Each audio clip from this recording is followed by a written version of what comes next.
We are getting ready for the start of today's 400-kilometer race here at Riverside, California. You can see a familiar car up on the front row, and there's another familiar car down on pit road.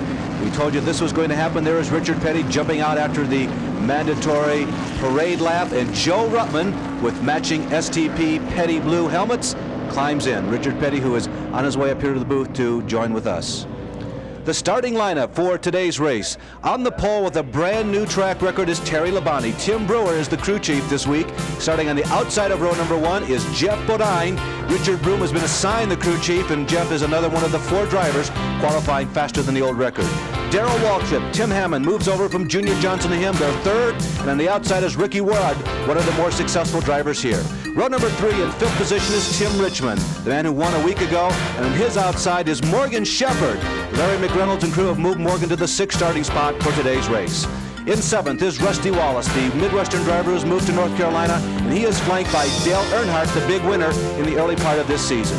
In 9th and 10th, on the inside first is Bill Elliott, the awesome Bill from Dawsonville, and he is flanked by another Ford, a pair of Fords, Kyle Petty, of course from Randleman, in the outside of this row. In the 6th row, 11th starting position, Benny Parsons, Tim Richmond's teammate, one of 5 as a matter of fact for today, and Harry Gant, the man struggling to improve on the last couple of seasons. In 13th and 14th starting positions, Bobby Allison, the inside, remember, is the right-hander on a road course, and Neil Bonnet on the outside in car number 75, the Mock-Rahilly Valvoline Pontiac. Starting 15th would have been Richard Petty. Joe Ruttman has replaced him. Michael Waltrip is on the outside in the Bear Chevrolet. In 17th and 18th is Roy Smith and Herschel McGriff.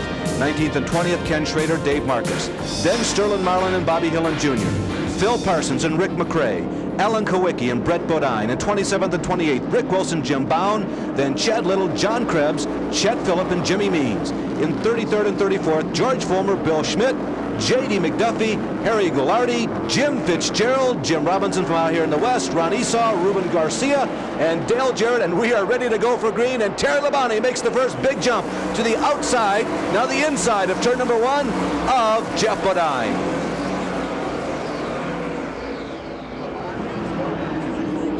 This is over a 2-mile circuit of road course. The first part of the course is a series of S's, Dick Berggren. Yeah, it's mostly right-hand turns. These are the S's now. Watch Labonte sort of slip and slide his car through there. They'll cut low on each of these. The white you see on the inside of the track, Labonte just went over it now. That's a corduroy. Here's another corduroy. The right side wheels just went over that. Very rough still. Most of the drivers do run their inside wheels on the corduroy, Larry. They are recognized, the S's are turns 2 through 6. This is a hard right-hander. It's turn number 8. Turn number 7, the permanent turn number 7 on this course, is not used for these heavy-duty 3,500-pound Winston Cup stock cars. This is the longest part of this racetrack, 3/5 of a mile down the backstretch. And they really get some speed here, Larry. This is certainly the fastest part of the racetrack. Speed estimates vary anywhere from 150 to 185 miles an hour. And then they're going to turn, and they're going to take a little bit of a turn into what's known as turn 9. And if we were going counterclockwise, like you do on an oval, this would be like the oval or the turn on a 1-mile oval, but they're going clockwise, so the cars are turning to the right, but it's about 1/3 of a mile around there. Coming down to complete lap number 1, it's going to be Labonte, Jeff Bodine, Ricky Rudd, Tim Richmond, and Darrell Waltrip, the top 5. There you see Joe Ruttman trying to make his way through the field. He's just gone underneath George Fulmer. Yes, that's the same George Fulmer who has done so well in road racing and works out often with the IROC cars. Now he's going to the outside of Jim Bound from Portland, Oregon. Jim is another one of the Winston West regular competitors who does well on this track. There is Brett Bodine, and Joe Ruttman has eclipsed 12 cars on this first lap. Ruttman is really running very, very well, Larry. He's got to get through virtually the entire field before he's going to be in any position to contend, but he did not lose a lap on that driver change, so he still certainly has a legitimate shot to win this event here this afternoon. Joe has moved up to Rick McRae. There's Joe. You see the big STP patch on the hood. Going to the left side, make that the right side. That's the inside of that right-hander to Rick McRae, a man who has won a Winston West race on ESPN a couple years back, and Rick has qualified fairly stoutly in 24th position for today's race. There is 55 Phil Parsons going around Bobby Hillen Jr.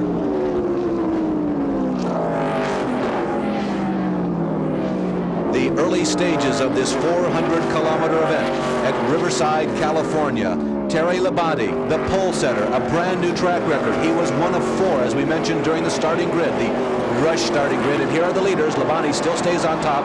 Jeff Bodine, who has a lot of sentiment as one of the favorites in today's race, and Ricky Rudd, who has performed quite well here at Riverside in recent years.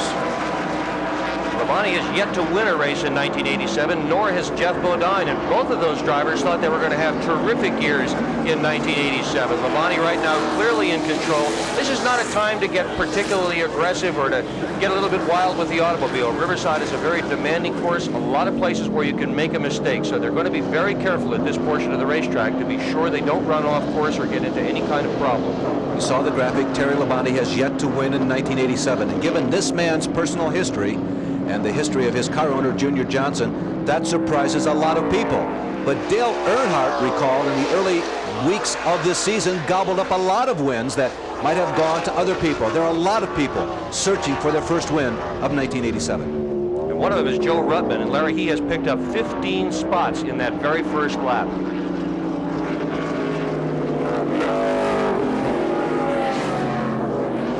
Maximum speed that these monsters will reach here at Riverside is about 155 miles an hour. There you can see Rusty Wallace chasing Dale Earnhardt, perhaps attempting to follow him through. Dale Earnhardt, who started today's race in 8th position, has pretty much held his ground, as have many of the top 10 contenders. The only man making a significant move has been Joe Ruttman, and when Richard Petty gets up here, he'll be very happy to see that. As Dick mentioned, you can see Darrell Waltrip moving back and forth, moving through the S's. Darrell is one of the drivers who likes to get perhaps a little more movement to his machine as he goes through the S's. Dick, we see a lot of people trying to straighten those out, but not Darrell. Darrell almost dances on this racetrack, Larry. You know, some drivers say that they wear the car. Well, Waltrip dances with his car, and he slides it and he slips it, and he's got a beautiful rhythm. And I'll tell you, if you really enjoy the professionalism of motorsports, watching Darrell Waltrip run this racetrack is an absolute delight. The drivers will tell you that for the most part, unlike many other Winston Cup tracks, as we look at Dale Earnhardt, the only driver to finish all 12 races this year, you race the track here at Riverside. You're fender to fender, door to door, bumper to bumper on most of the super speedways in the South, and you really have to pace yourself based on how the other competitors in the event are going. But here at Riverside, the drivers will tell you it's hot. It's a road course. There's a lot of work. Even if it was very clement temperatures down in the vicinity of 55 or 60 degrees, it'd still be tough work. You've got to race yourself and the track. Attrition is such a problem here. You've got to be very careful that you don't mess up the gearbox. Some of the drivers will go through 10 different gear changes during a single lap, and it's really easy to damage that thing. So you've got to be very careful of that. You also have to be very careful of where you put the race car. You can't run too far off course. You'll pick up some rocks on the tires and cut them down. It's not just a matter of avoiding the walls and avoiding the barriers and not spinning out. You've got to be careful of everything you do here. This may be the easiest racetrack on the whole circuit to make a mistake. Terry Labonte still looking for win number 1 of 1987. He's had a very good week, and he's had a good weekend, at least up to this point here at Riverside. There are the top 5.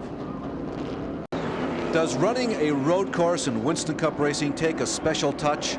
A Chevrolet has won the last 4 races on the Winston Cup Trail, but in terms of race wins here at Riverside, Terry Labonte has 2. Jeff Bodine, who is now running in second, beginning to flash signs like, hey, I'd like to challenge. He has won 1. Ricky Rudd has won 2 of the last 8 races.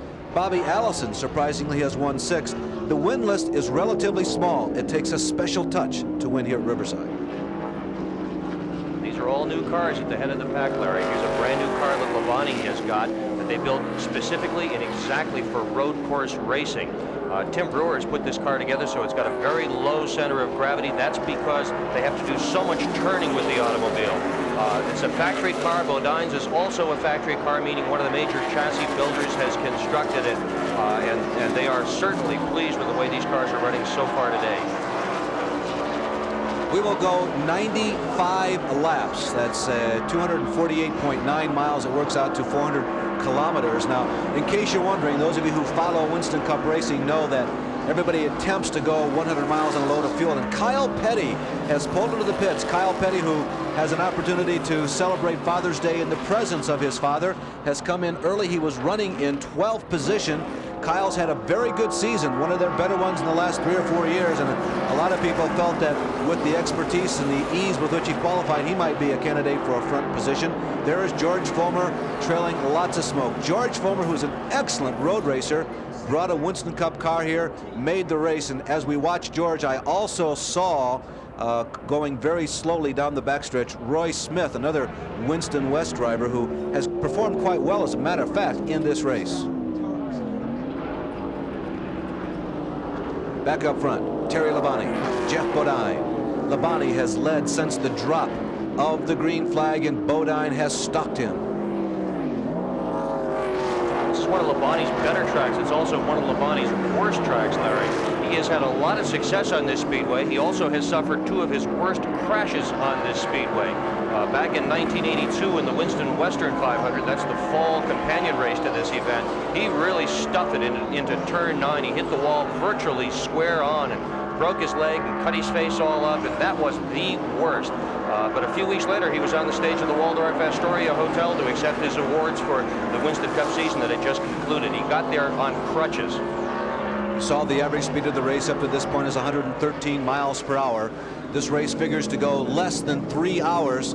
Not being a super speedway, we do not anticipate a lot of yellow flags. The average yellow flag count over the last 8 races here has been 3. So that gives you an idea of what the crew chiefs are dealing with here, to be exact. Make that 4.3. We had 7 in the fall race a year ago, but that was unusual. There's Rusty Wallace coasting without any power on the left-hand side of your screen. Rusty Wallace, who was running comfortably in the top 10 in that Kodiak car. He comes in the entrance that is illegal. Now he'll be penalized if he's allowed to go, or if he is able to go back out 30 seconds before he leaves the pits, but that is a safety move, and the driver has to make that calculation. Is that the best that I can do? And Rusty, without power, said, yeah, I'm not going to try and coast all the way around. Very flat terrain, Dick, and if somebody stops out on course, it's not like coasting off the banks at Talladega, is it? No, this is one racetrack, Larry, where you just can't run out of gas, and you've got to be sure that you get back into the pit area. So far, Rusty has not made it to the pit area. You just cannot get stuck in turn 1, 2, 3, 4, 5, 6, any of that sort of place, because if you do, the wreckers will not bring you back to your pits. Your crew is not allowed to go out and get you. You've just had it. Your day is over. I'll tell you where Rusty has made it, though. There's an unusual configuration in the paddock area down here. Rusty has stopped at the hauler. Rusty has stopped where normally you cannot get when you're in the middle of competition, where they hold all the extra engines and extra parts. So Rusty has gone back to the traveling shop on wheels. There's Tim Richmond now, picking up on Richmond's progress. He too has held his own. You can see him running in 4th position. Ricky Rudd right in front of him, and you heard Tim mentioned that he wanted to stay within sight of the leaders here in the first few laps of this race. You also heard Dick mention that attrition often plays a major role. 28 of the 42 starters were all that finished this race a year ago. Richmond is running really well this early in the event. One of the things that I would be concerned about here is his physical condition, however. This racetrack takes a lot out of you. It's not like running Pocono where you only shift when you're coming in and out of the pit area. Here he's got a shift going around a lot of corners. It's a very physical racetrack. You have to work very hard inside the car. Fortunately, it is not a hot day. It's a relatively cool day here in Southern California. That plays on Richmond's side. Well, we commented about Rusty Wallace dropping out early. Don't know if it's terminal or not. Maybe our Marty Reed can tell us. Marty?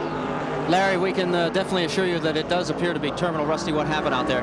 Now we've lost another engine. I don't know. We've got a problem in the problem somewhere with the oiling system. We can't get. We've lost 3 of them now, and we'll just stay working at it. We can't get down about this. We're obviously way back in the point standings now. It's going to probably be all year before we can get caught back up if we can. So we just have to stay working and look for 88. It's getting to be expensive fun. Yeah, I don't know what it is. We'll just have to work it out. It's getting disappointing. Not a lot of fun today for Rusty Wallace and the Kodiak crew. Let's go back out on the course. Thanks, Marty. Well, crew chief Barry Dotson and the entire Raymond Beetle Kodiak crew, they have done some pretty good work this year, because Rusty, not surprising to a lot of insiders, because a lot of people felt that that team had a tremendous amount of potential. Rusty has been in one of those positions to win that the drivers talk about several times this year. You know, Dick, a lot of people are talking about this season in terms of the points championship as we look at Morgan Shepard and Darrell Waltrip as they are beginning to bunch up and battle for in the top 10. A lot of people are saying, gee, it might be over already for 1987. Yeah, and we're not even at the halfway point in the season, but things are so tight and so tough in this league that indeed, if a team isn't within striking distance at this point, they just don't think that they can. Well, Shepard is running a good race. He's qualified well here. He is not known as a road racer, but look at this. He's holding up some very heavy competition behind him. Dick, he has his own line around here, Morgan Shepard does, particularly when it comes to braking and shifting. They're moving through that series of S's that we told you about earlier. They will work down into third gear as they make their way through the S's. There'll be a little flick coming up to the right and then back to the left, and there's a downshift involved right there as they drop down to second gear. You can see that flick. The pavement kind of bows out on the right-hand side of your screen. That's the left-hand side of the pavement. Now here is turn number 8. It's another downshift. Rather, they're still in second gear. Correction on that. They'll shift up to third gear as soon as they possibly can. Get that car straightened out. Work up through the RPMs. Cranking really hard on the throttle. Get up to fourth gear as soon as you possibly can for that big run down the long 3/5 mile and length back straightaway here at Riverside. And this is about the only place these people can relax, Larry. There's not an awful lot that they can do until they get about at this point where Morgan Shepard is now, where they have to start watching. And there are signs there, and the signs are numbered, so they know when to downshift, they know when to use the brakes, they know how to behave with the car. It helps their depth perception a great deal.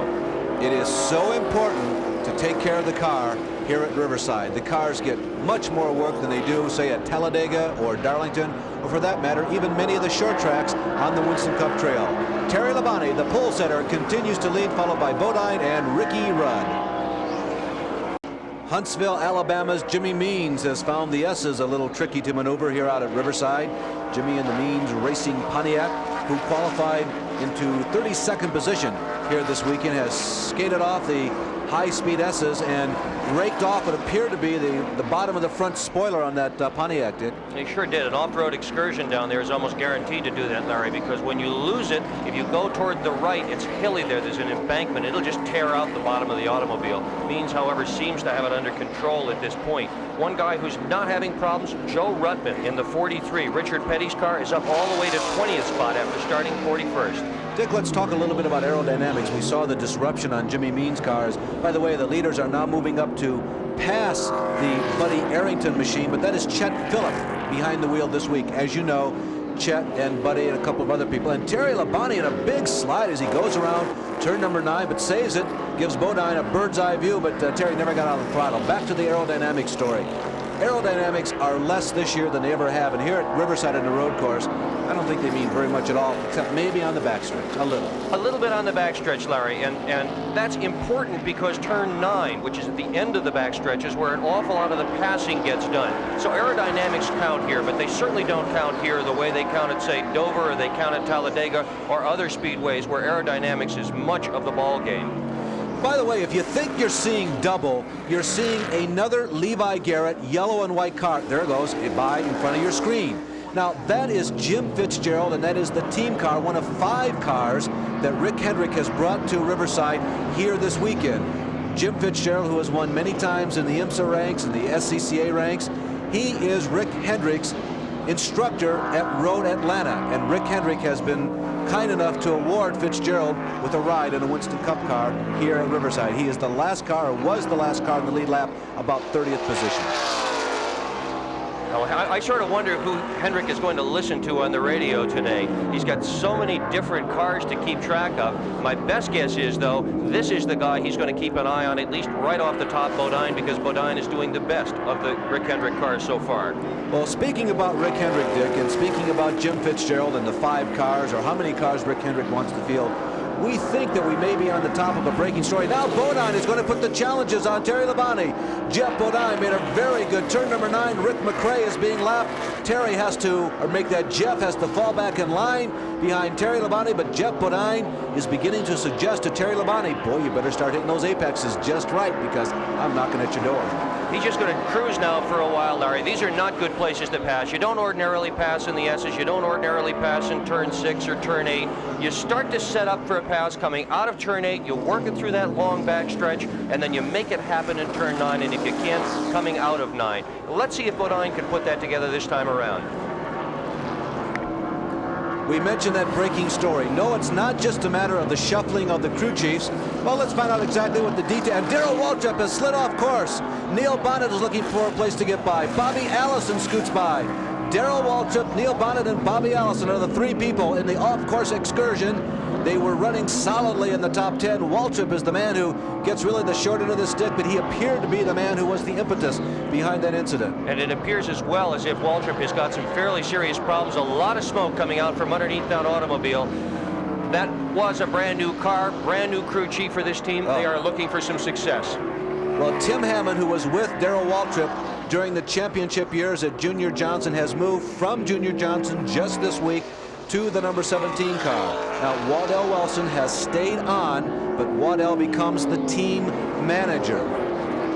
I think I said Tim Hammond, I mean Jeff Hammond. I'm getting my Tim Brewers and my Jeff Hammonds mixed up here. Jeff Hammond is now the on-track crew chief, calling all of the decisions for coming into the pits, making pit stops, changing tires and whatever. And Waltrip, having gone off course, is returning to the pits. Yeah, he's going to take that back road. That's an indication he's got some very serious problems with that car, Larry.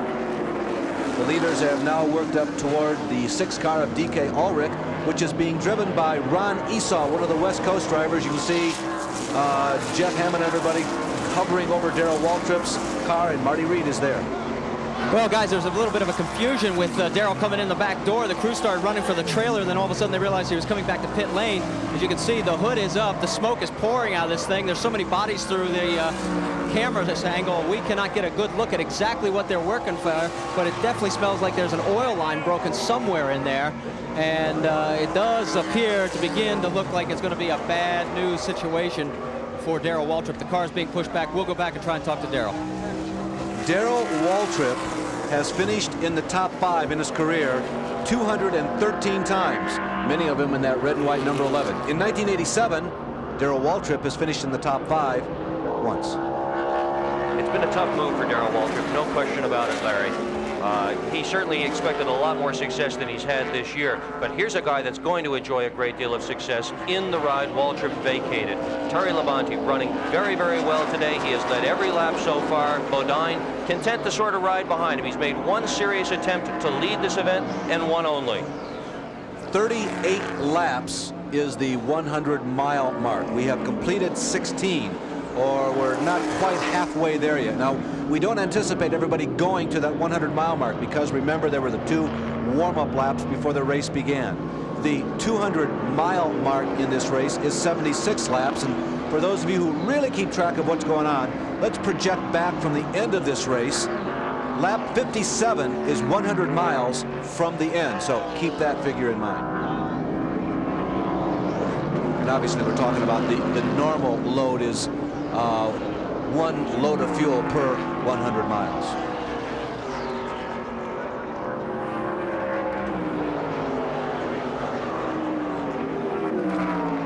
Dale Earnhardt and Bill Elliott are running side by side down the long backstretch. These guys have been combatants many times in the 1987 season, and right now Bill Elliott looks like he has the edge on Dale, and yes, he does. Bill Elliott picks up a position and moves from 8th to 7th position, so both of them are running solidly in the top 10. Well, joining us in the booth as promised, and we appreciate you very much, Richard, coming up here to join us. Richard Petty. Did the change come off exactly the way you expected it to? Yeah, everything went real good. You know, we just left the belts and stuff like what Joe runs, and he got in the car and was able to get through with the traffic pretty good to begin with. So it worked out pretty good. Now he's sort of settled down in the middle of the deal here, and we've got to sort of wait and see what happens from here. Well, Richard, as you sit down, we've had the first lead change as we were introducing you. Jeff Bodine finally moved up and got around Terry Labonte, and now Tim Richmond looks like he's ready to challenge him. In your observations, I know that Joe practiced with the car, but do you have any feelings as to who might be the strong people all day here today? Well, we're looking at the 3 strong ones right now. These are the ones that's the strongest. Now, you know what happens during the race, pit stops, you know, staggers on their tires. There's a lot of different things that could change that, but these are the 3 best runners, and I can't see anybody coming out of the pack and really challenge them at this particular time. Tim was a little surprised. He had his sights Dick set on the pole. He was upset when his teammate Jeff Bodine went out. Now Tim is making a move to the inside of Bodine. You can't see it on that angle, but he may have room down there. You can see Tim way down on the bottom, and Terry giving him a lot of room. At this early stage of the race, it's not really sensible to race with him, is it, Rich? This is true. You know, what you got to do here is race the racetrack. Don't worry about the cars where others are outrunning. You know what? You got to run the full race, and if you take care of your car, then a lot of those people don't. So you really don't race like we do on an oval where you race against the car. Here you race the track. Dick, we were talking about Richmond kind of having his sights set on the pole, and then 4 guys got around him. Were you too surprised? Not really. You know, the pole here doesn't mean all that much, Larry, and Richmond's real concern is not for winning poles at this point. He wants to win races.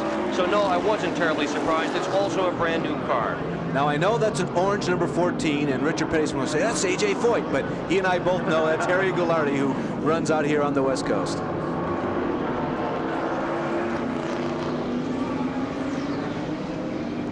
Well, Darrell Waltrip is having another one of his agonizingly long days as the leaders emerge from a cloud of dust, and right now down in the pit area with more on the Waltrip story.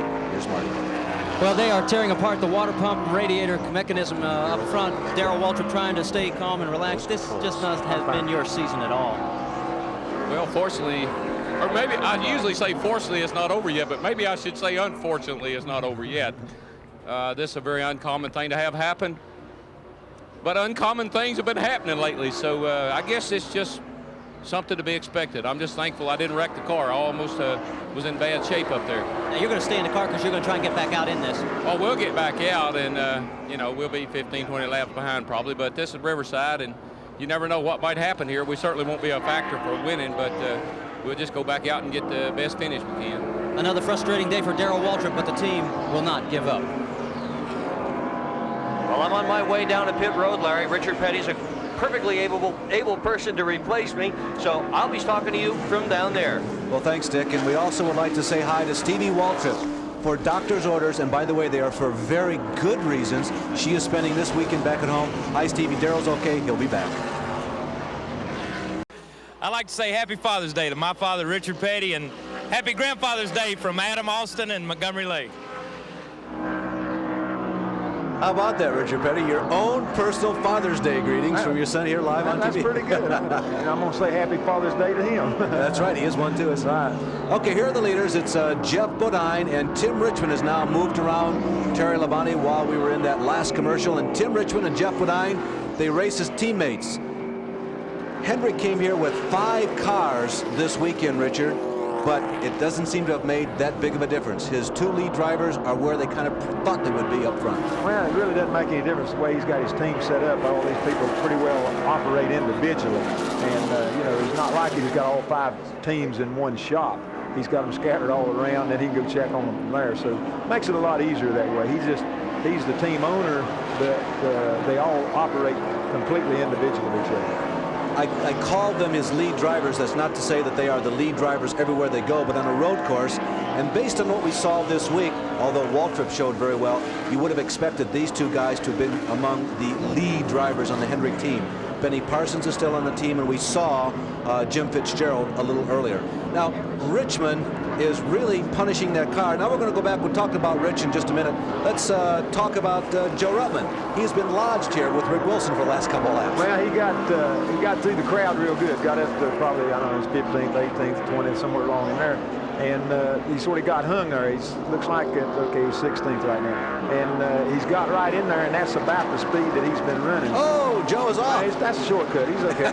So now look at that. He come right back out. Didn't lose a thing. So, you know, I don't know from here, and I hadn't talked to Dale now how, you know, if he's having a little bit of problem or whether he's just cooling till the caution flag or whether this is all he can do. But looks like he catches up good in the corners there. So I guess he's still got a long way to go yet. And you can't plan on a bunching up caution flag on a road course, can you, Richard? No, not the way we do, because when they do have a caution, then everybody has to start single line. You don't get a chance to get by the lap cars. If there's 15 lap cars in front of you when they throw the green, then you're 15th. So it really doesn't help a whole lot. The only thing is if you're about to get lapped or something, you can get caught back up in the crowd. We mentioned that the average number of caution flags over the last 4 years has been 4, and it's been pretty consistent. The high water mark is 7 and the low water mark is 3, so you can expect a certain number of cautions, which may help you just a little bit, particularly if you have a bad pit stop. At least you can get caught back up. Well, that's the main thing, is you get caught back up with the crowd, even though they might be a half mile ahead of you. That's better than being a mile and a half ahead of you. So basically, anytime that we have a caution here is just like any race. It changes the complexity of the race and puts everybody in a little bit different situation as far as after the pit stop, where they've been running with somebody and maybe run them 15 or 20 laps, finally got by them, and then after they make a pit stop, these cars are back in front of them, and they got to do it all over again. Driving a former Phil Parsons car, this is John Krebs. He's one of the California drivers, one of the Winston West drivers who has qualified for this race. And Johnny Krebs in number 66, who started the race in 30th event, has gone off course, trying to move back up through the gears, although it's not working just right. Maybe Johnny's got himself a little more of a severe problem too. The leaders have just put a lap for the first time on Dale Jarrett. Now, there's a father that you spent some time with in your career. Yeah, with Ned. I used to run with Ned all the time. He was already running when I started, and we used to run a lot of dirt tracks. We run all the races, and you know, he was a real gentleman driving the car. And you know, I've had a lot of ins and outs with him. I guess we've had our fights like everybody else, but it all equaled itself out because he's a good player. There must be just an indescribable level of respect, though, between someone like yourself and Ned. No matter what's happened, the respect is going to be well, you know, I think that's what happens.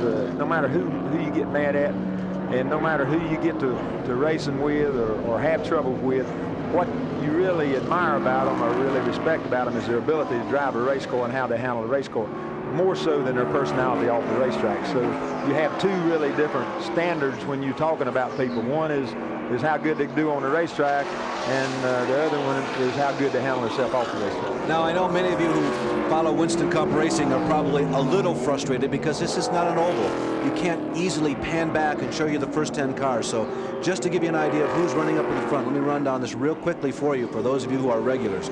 We got Ricky Rudd in third. Tim Richmond is running. Let's see, we've got a change here. We've got now as Terry Labonte is third, Ricky Rudd is fourth. Morgan Shepard is running solidly in fifth position as the leaders click off another lap. Benny Parsons, a strong run for Benny, is in sixth position.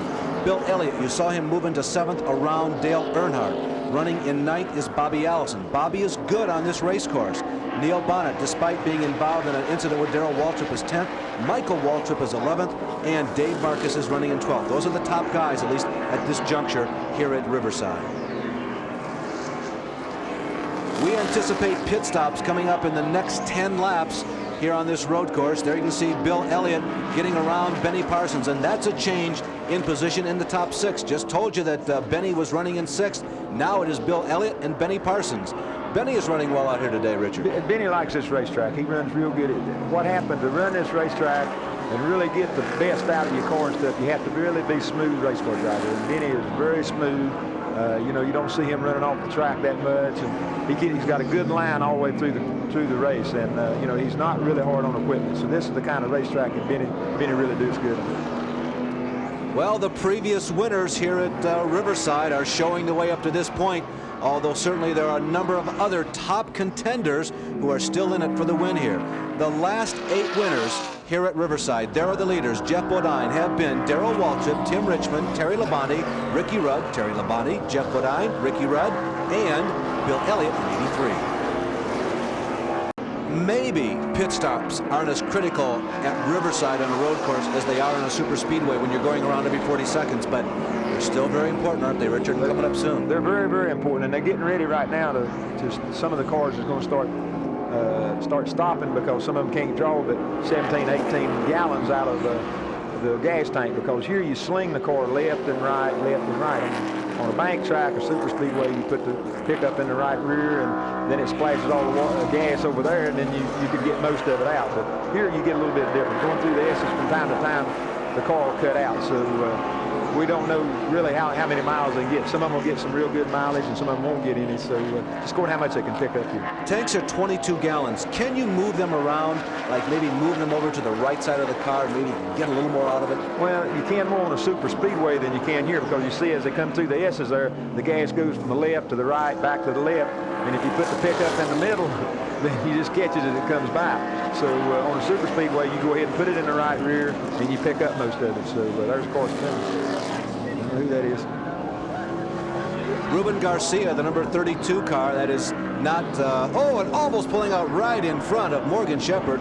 Ruben Garcia qualified at the back of the pack, another Winston West driver. This is the Suncrest Motorhome Chevy, and Ruben Garcia is another one of the regulars who normally runs here. But it's a tall assignment for these Winston Cup West regulars to try and combat with the Winston Cup regulars from the Deep South. Although we say they're from the Deep South, that's a traditional thing to say, but you guys race all over the country now, so I think that's going to be an antiquated term in about 10 years. Well, it is, except that the teams are all located there. If you go down the list and start checking with where these people are from, they'll say they're from Charlotte, but they're coming from Connecticut, yeah. They're coming from Texas, they're coming from... The leaders are coming in, Richard.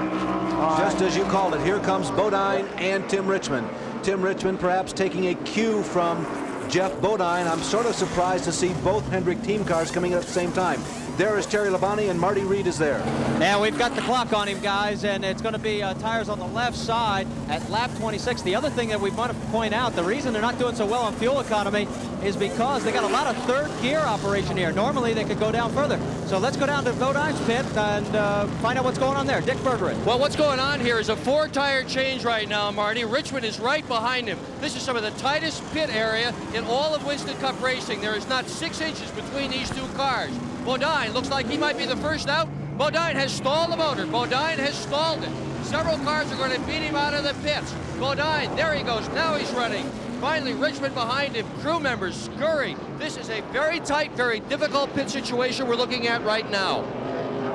Yeah, Terry beat them all out of the pit. The 15, I think, went out second, and then the 5 went out third. He kind of stalled, and the 25 went out. But I think probably the reason that those boys probably changed all 4 tires was they got the fastest cars, so they're not really gambling because every one of them did the same thing. Well, something else that we did not catch, Richard, and one of the reasons why everybody came in, the yellow flag came out, apparently for that Garcia spin, and we saw the leaders come tearing around turn number 9 and duck into the pits real quickly. We wanted to document that for you, but while the leaders were in, the yellow came out, and so most everybody came in here on lap number 27, okay, which is pretty much what you were predicting. And that's the reason that they're changing all 4 tires also. If it was under green, then it surprised me when I looked down and seen them changing 4 tires, especially under green.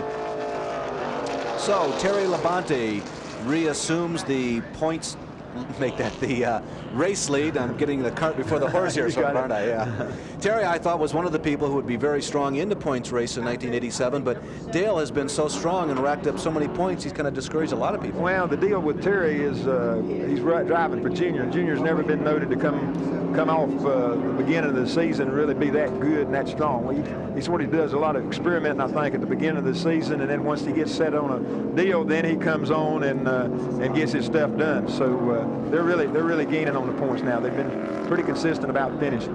Well, a brief pause in the action here, and as we know, many of you watch these races week after week, and we like to give you a little bit of extra information. So coming up is our gesture toward the added nugget of knowledge for this week.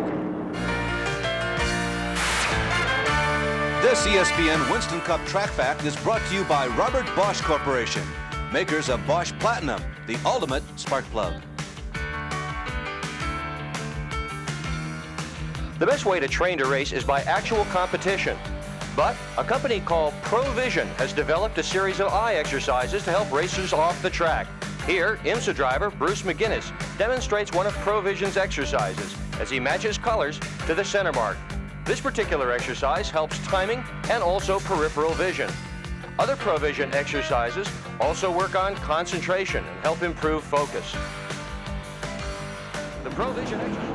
Some techniques like that are also being used with the championship auto race team, the Indianapolis car drivers. There are a lot of programs similar to that are occurring there. So motor racing is becoming very medical and very scientific. A lot of people are now getting into conditioning. They feel that has become more and more of a factor in successful race driving here in the late 1980s. Terry Labonte, his fan club is here in force, and right now he is here in force as Terry Labonte for new crew chief, at least on the road courses. Tim Brewer is showing the way for Tim himself and, of course, Junior Johnson.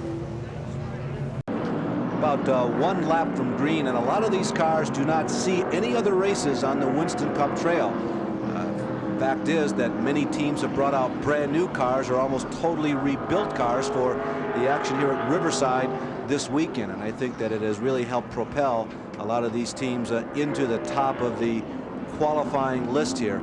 Of the brand new cars, Richard, something like the first 5 qualifiers and 6 of the first 10 cars were brand new. Well, see what we did over the winter, they went from 3,700 pound cars down to 3,500 pound cars. Well, these cars that we run on the road courses were set up and everything, and you had a couple of 300 pounds in them, and you could meet the right deal on left and right weight and all that stuff.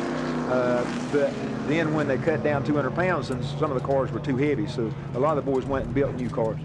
Kyle Petty is back in, and they've been thrashing and pounding on the inside of that engine compartment underneath the hood most of the day. We're getting ready to go back green. It's an unusual situation. If you've never seen the restart of a race here at Riverside, the restart of the race actually takes place right here. You see the green flag coming out from the window of the safety car. The drivers are told as they cross the start-finish line right underneath us on the front stretch. And Tim Richmond makes a move on Jeff Bodine going down that backstretch. Richmond in the red car on the right as you look at him. Labonte is the leader. Bodine is in the left there in the yellow and white Levi Garrett machine, and Richmond at least gets by Bodine, and Ricky Rudd is running in second spot. Just to finish that story, they tell you guys you're going to start on the front stretch, you start on the back stretch. You start on the back stretch, start coming out on the back stretch deal, and there's always single lane because you just come off of all the S's, and that's the reason they don't double up. Tim looks like he's beginning to feel his oats. Good tire setup, maybe? Good engine setup. He's really strong down the straightaway, and of course he's handling good through the corner. Right there, that didn't have anything to do with handling. That's just plain horsepower when you pull out and pass him coming off the corner. And passing on the front stretch, you have to hit turn 9 just right.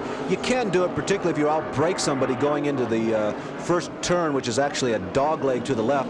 Again, you'll see most of the passing at the end of the long backstretch, but if you've got extra ponies underneath the hood, as Richard is suspecting that Tim has today, you can pass maybe in some strange places. Well, some of the strange places, but the reason they pass down the backstretch, you get the draft. After you get back into high gear, you come under the bridge there, the draft really plays an important part. And if you can jump up beside a car, right through the dog leg to the left there, and then you can outbrake him, then you got him. We were talking about, Dick and I were, before you got up here, Richard, about the draft. That's the only place on this track where you really sense it, isn't it? Yeah, this is a long backstretch. It is, yeah. All these others are just acceleration.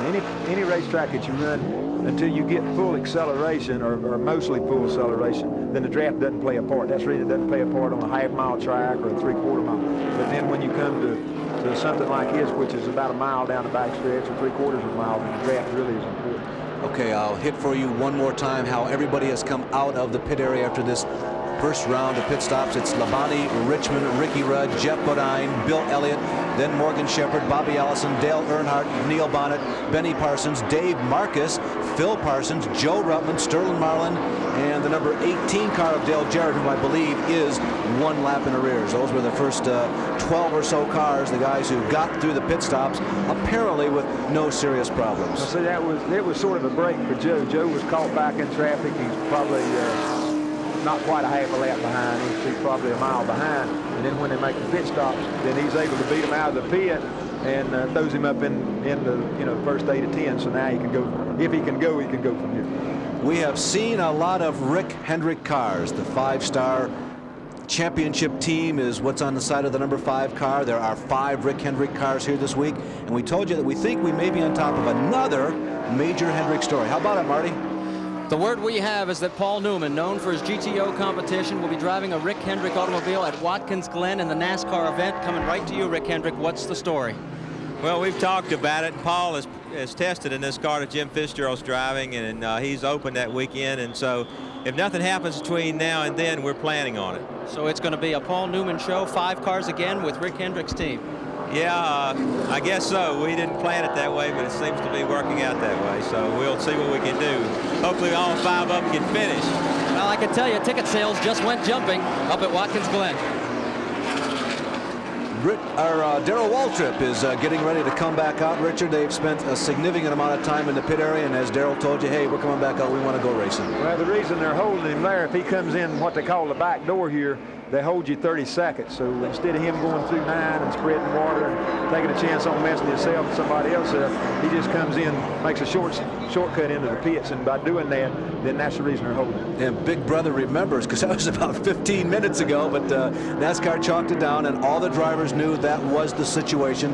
And what will happen is if they have a severe problem, they're willing to take that 30-second penalty rather than go out and turn 9 and endanger everybody else, including themselves. Well, and a lot of times you save 30 seconds because if you've got a problem, you either stall down in the middle of the corner and then you lost that much more time. So most of the time, if you've got any kind of bad trouble, they just come through the backstretch. Here are some of those people that we were telling you about. Bobby Allison goes by. There is Dale Earnhardt, the yellow and blue Wrangler cars. I believe that's Neil Bonnet right behind Dale. You see the Valvoline colors. Yeah, there goes Benny Parsons and Dave Marcus, Phil Parsons, and Joe Ruttman. Now there is Neil Bonnet. He is beginning to show his front bumper and headlights to Dale Earnhardt, and Dale slides up a little bit through turn number 9. What are you going through here, about 120 miles an hour, Richard? You're running just as hard as you can. I don't know what it is. Sometimes you think you're running 200 miles an hour because the car doesn't stick, but I would say you probably run 120, 25 mile an hour coming through the middle of the corner. Can't get those tacks to read out miles per hour, can you? Well, you don't want to look at them if you could. You just sort of hang on and hope it sticks. Incidentally, the lap times that we're catching Terry Labonte at is about 1 minute and 22 seconds, and that's about 2 seconds off of what he qualified at. We mentioned earlier that Allison has been a strong road course racer here at Riverside. You wouldn't think that Bobby Allison, if you think back, well, all those wins in the super speedways and he runs all the half miles, that Bobby Allison would be one of the tough guys in NASCAR on Riverside, but he has been just as strong here as he has everywhere else. Well, he's just an experienced race car driver. And you take Benny Parsons, that's never run that many road courses, or Darrell never run that many road courses.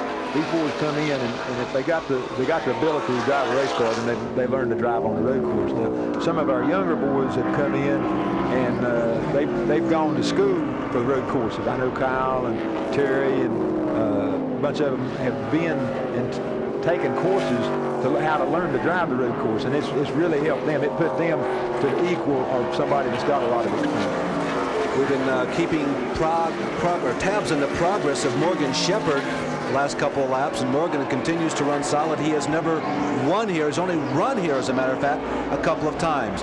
Back up front, you can see, looks like Ricky Rudd is leading the way in terms of the number 5 car of Jeff Bodine, but the leader continues to be, here on Father's Day, Terry Labonte.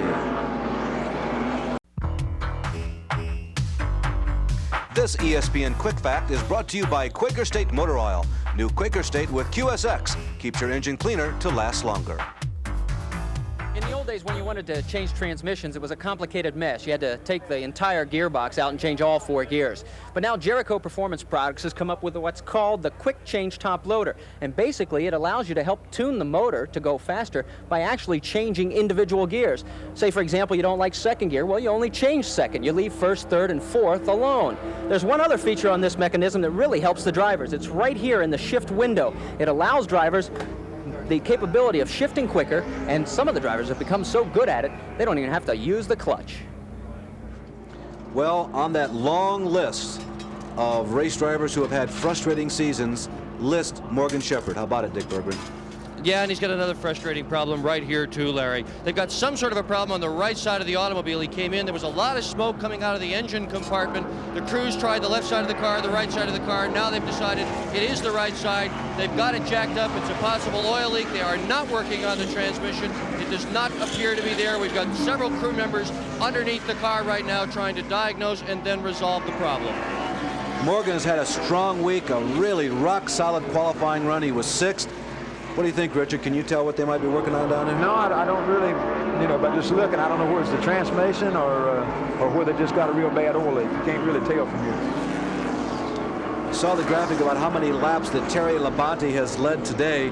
Remember that Dale Earnhardt has been the biggest lap leader of 1987. Coming into today's race, he had led 38.5% of all the laps, but he was up to about as high as 50% when he was at the end of that 6-race win scheme. That was really something, Richard. Well, he just had everything going. I didn't think he was ever going to lose. Yeah. Everything that they did came out right. In other words, if they messed up, somebody else messed up worse, and they were able to get the breaks. And they had everything going for them. In the last 4 or 5 races, then that bad things have been happening to him. Not enough to knock him out of the race, but to keep him from winning races. Let's put you into Tim Richmond's car in just a minute as we document Morgan Shepard going behind the pit wall. As so often happens in NASCAR, depending upon the severity of the problem, crews may do a lot of work on it and get that car back into this race. I'm going to draw up for you the scenario of Tim Richmond. You know this racetrack is hard on equipment. Terry Labonte seems to have at least a car that's as quick as yours. You're in Richmond's car. What do? Do you park and ride? You follow him? No, again, you wind up racing the racetrack. You don't really have to worry about it. But the deal with Terry is a lot easier on the equipment than Tim. If you'll notice him running through the S's and stuff, you know, Tim runs more like what I do. He doesn't use the racetrack a whole lot like that. But Tim is hard on the car. Well, he did drive sprint cars under. But he has really been fortunate to run as good and stuff as he is here, because he's won races here and spun out and crashed and all that. But you know, he runs hard enough and runs fast enough when he is on the racetrack to make up the difference. But here the difference is that it looks like Terry's just a little smoother through the S's, and you know, in doing that, then he's going to be easier on his car. And right now, I don't think Terry's really racing with anybody. And I doubt if the 25 car is racing. I think they're just making time right now. Well, Kyle Petty, your son, Dad, has had a long day, but he's back out there thrashing away.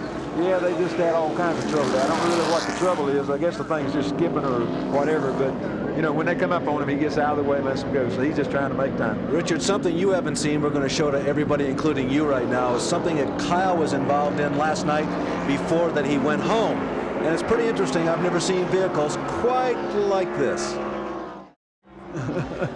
Well, while what was happening, while that was happening, Tim Richmond tried the inside, then the outside, then went around. Terry Labonte, and Tim Richmond has taken over the #1 spot under green flag conditions.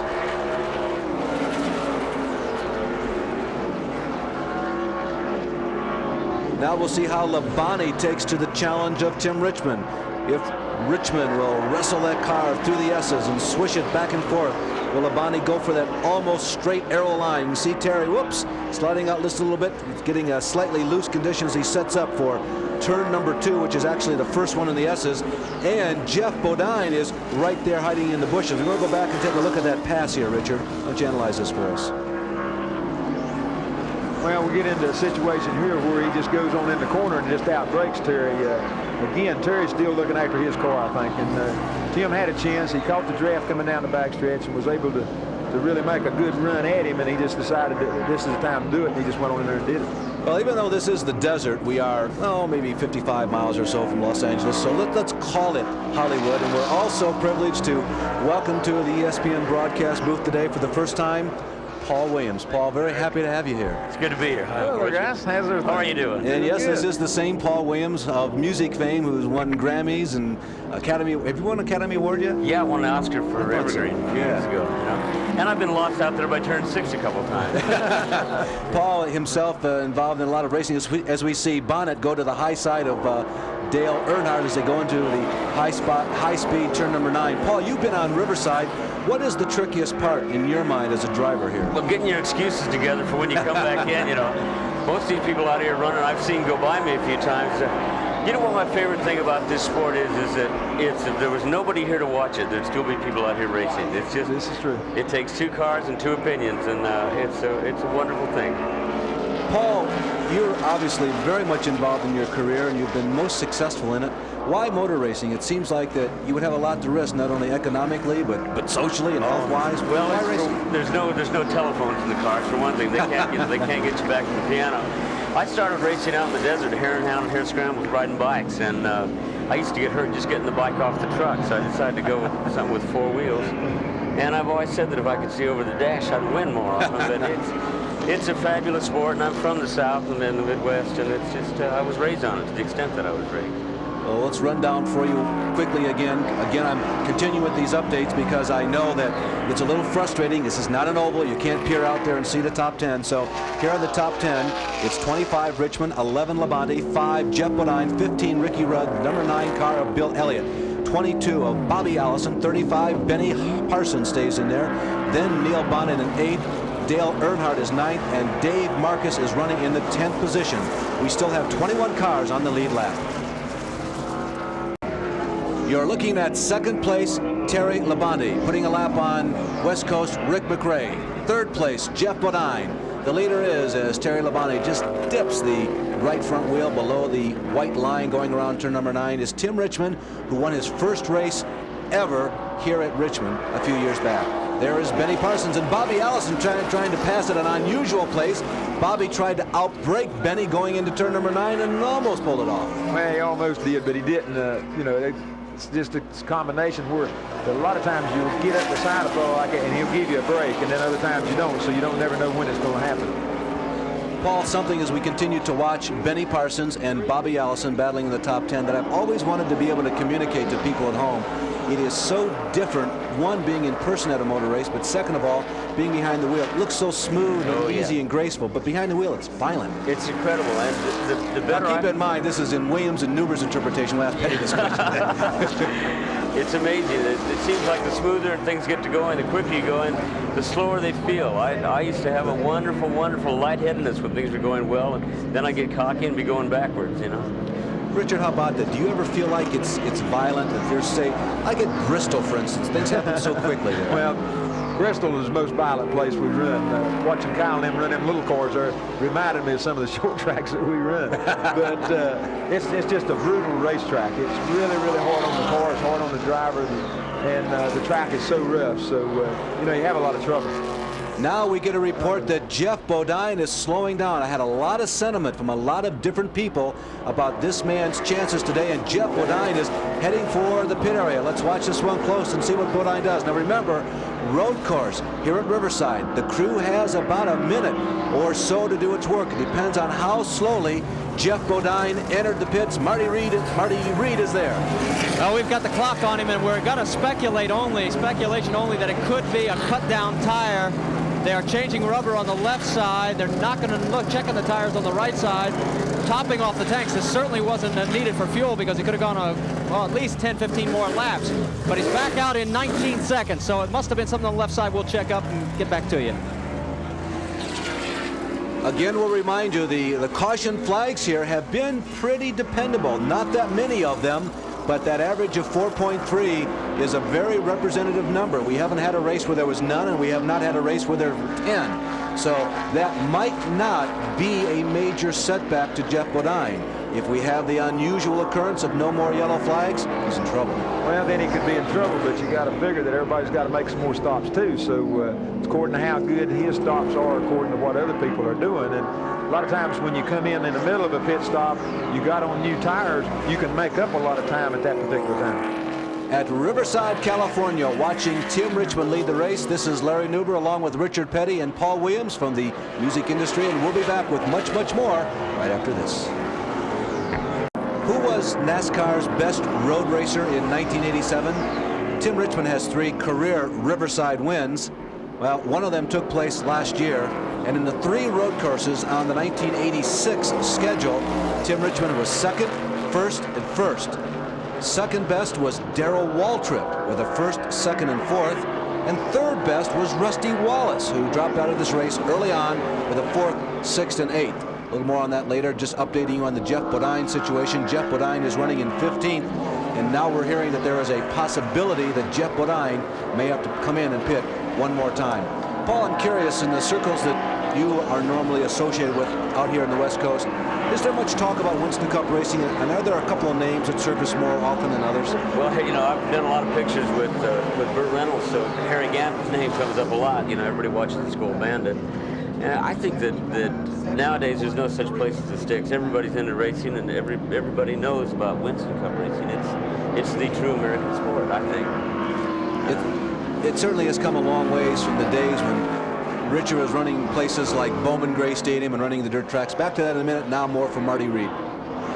Well, guys, we can tell you as you watch action going out on course, Gary Nelson and the crew is waiting to hear from Jeff Bodine. They checked both of those left side tires. Neither one had lost any air pressure. So they may have guessed wrong. They're waiting to hear from Bodine. So far, they have not decided to bring him back in. Jeff Bodine continues to truck around. You see Michael Waltrip right behind him. Right now, Jeff is trying to feel the machine out to find out, will it perform? And if it's not performing, what exactly are the problems? How much troubleshooting, Richard, can you do from the cockpit? How much what now? Troubleshooting, going to find out what's wrong. Well, you know, the deal is when you do have a slack tire and it's not all the way flat, you can't tell which one it is, and it's really aggravating. You come down pit road and they say, right or left? You say, hey, man, I don't know. And so that's a lot of times you run into the deal. Now like Bodine there, for instance, he might have run over some oil, maybe 2 laps in a row, and thought he had a flat tire, but thought we had one going down. So a lot of times you do make stops and you make a wrong projection of what you think the trouble is, and sometimes you hit it, sometimes you don't. We have seen this picture a couple of times this year. No, not Dale Earnhardt, but Dave Marcus. There have been 2 earlier ESPN races where Dave Marcus, halfway through the race, as he swishes the dog wagging the tail through the S's, has run up front, and Dave Marcus is doing it again. This is 8th, 9th, and 10th. Dave Marcus, Dale Earnhardt, there goes Phil Parsons, and Joe Ruttman. Hey, that's a number 43 car. And that's it right there. Come on, guys, get with it there. He's hanging in there with them. I don't know that he's catching them a whole lot, but he's in there racing with them. And it looks like Dale has been slowing down a little bit. Not really slowing down. He's just not as consistent as some of the rest of the boys. He's been having trouble with his handling of his car, I think. Dick Bergman is down in the pit area, and I understand that he has a question for you, Richard, about power steering. Okay. Well, let's start out with an answer, and then I'll turn it into a question. And the answer, Larry, is that of all the racetracks, this perhaps is the single racetrack where tire failure is the biggest problem. Why? Because so many cars get 1 or 2 wheels off the surface, off the paved surface. They kick rocks out onto the racetrack. Those rocks then puncture tires. Now, my question for Richard is, with most of the competitors, including Bodine, having gone to power steering, is it now more difficult to determine when and if you have a tire going down than it used to be before power steering? Yeah, it definitely is. You don't have the feel for the car for each individual wheel that you had with manual steering. Of course, that's the reason we put it on there, is so that it does make the car steer easier and handle a little bit better. The big deal is that you do not have the feel with the power steering just like you would on a road car. So a lot of times you'll have a slack tire or have a little bit of a problem, and sometimes it's even hard to tell if the car is pushing or something because everything works so easy with the power steering. We mentioned at the beginning of this broadcast that this race would be approximately 3 hours or less, maybe in the vicinity of 2 hours and 45 minutes. This lap coming up will be the halfway point for Tim Richmond. Tim is one of 3 cars that has dominated this race, but one of them, Bodine, may be in trouble. We have now passed the halfway point in today's contest here at Riverside, and here is today's Napa Mid-Race Report, brought to you by Napa and your local neighborhood Napa parts store. The mid-race recap, the average speed is 107 miles per hour, slowed only once by yellow flag. We've had 3 different leaders, 3 different lead changes. There has been just that 1 caution flag that we mentioned for 3 laps, but 3 laps on a road course is about the equivalent of 10 or so on an oval. The lap leader at the halfway point was Tim Richmond. He had led just 10 of 48 laps, but has run the entire contest in the top 3, and his margin of the lead over second-running Terry Labonte was 1 second. Dale Earnhardt has pulled to the pits. That's a live shot there in the upper right-hand corner of your picture. Earnhardt on scheduled pit stop. Cars out of race. Car number 29, no, not the Cale Yarborough car. This is George Fulmer in a West Coast 29. Rusty Wallace, Brett Bodine. No, that is not a misprint. Yes, that is Hoss Ellington's car, rented this week. J.D. McDuffie, Jim Bound, Roy Smith, and Jim Robinson, some of the top Winston West drivers already out of this race. Marty Reed is down in the pit area with an update at the mid-race point from there. Well, guys, what we've got for you down here is that they had definitely a cut tire, but unlike guessing like the Bodine pit, what they did was they changed all 4. They're checking now to see which one it is. So Dale Earnhardt is back out and underway. You can see that he is now running out on the track all by himself. Not necessarily a lonesome position to be. The number 95, the one car with the Coors on its hood that you just saw work through your picture, is Chad Little. Chad was one of the biggest winners on the West Coast a year ago, and he has Coors sponsorship adorning the side of his machine here in 1987. Morgan Shepard motoring very slowly down the long backstretch. Earnhardt appears to be back up to speed, and still at speed as he has been since the drop of the green flag is number 25, Tim Richmond. Yep. Tim's still in there digging, but I see the 11 back there right close, and the 15, which we hadn't mentioned, has been right that close all day long. He's not got to the lead yet, but he's right in competition all the way with it. As we watch Morgan Shepard slow down, Paul, I'm kind of interested to know that there have been so many changes in motor racing in the last 10 years. The guys are going to ballet school, going to road course schools. They're getting into scientific ways of improving vision, reaction time. What about your primary profession, music, and the harmonious tones, and you have to have a rhythm? Is there a direct application? There's a great correlation between the two. You know, I learned to drive from a fellow named Bob Bondurant, who started out throwing the big old Chevy, Corvettes around, and slowly his style of driving changed. It became very smooth, very rhythmic, and that works best for me. And I get a little excited and slide around on that phone book a little bit, but the calmer, the cooler, the better. Don't worry about phone books, because there are certain aids I have to use to be the same height as Bob Jenkins. The only guy I could ever really team drive with was Gordy Johncock. We're pretty close to the same height. You know? Is there more racing in Paul Williams' future? No, Paul Williams is off to Hungary to make a movie as The Wizard of Id, you know, the comic strip. And I'm afraid that's going to be about a year, so this is going to be the last of racing I get to see for a while. The radios tell us that Morgan Shepard is done for the day, as we look again at Dave Marcus, Phil Parsons, and Joe Ruttman. One last question for you, Paul. Something else that has happened as we watch 8th, 9th, and 10th. A lot of well-known entertainment, a lot of well-known people from other walks of athletics have turned to racing. Is this a recent phenomenon, or is it finally fashionable to say, yeah, I really like race cars, and that is a major league sport? Well, I think it's not only the people that are driving them, but the people that are putting the money into the cars. When you see an underall automobile running around out there, you know that everybody wants to get into racing. And I think it's good for the sport. Well, we have enjoyed you, and being one of the original Carpenter fans, all right. This is the first time that I think I recognized your name. I've enjoyed the work for quite some time, so thanks so much for joining us. God bless you. I appreciate it. Okay, Paul. Thanks, Larry.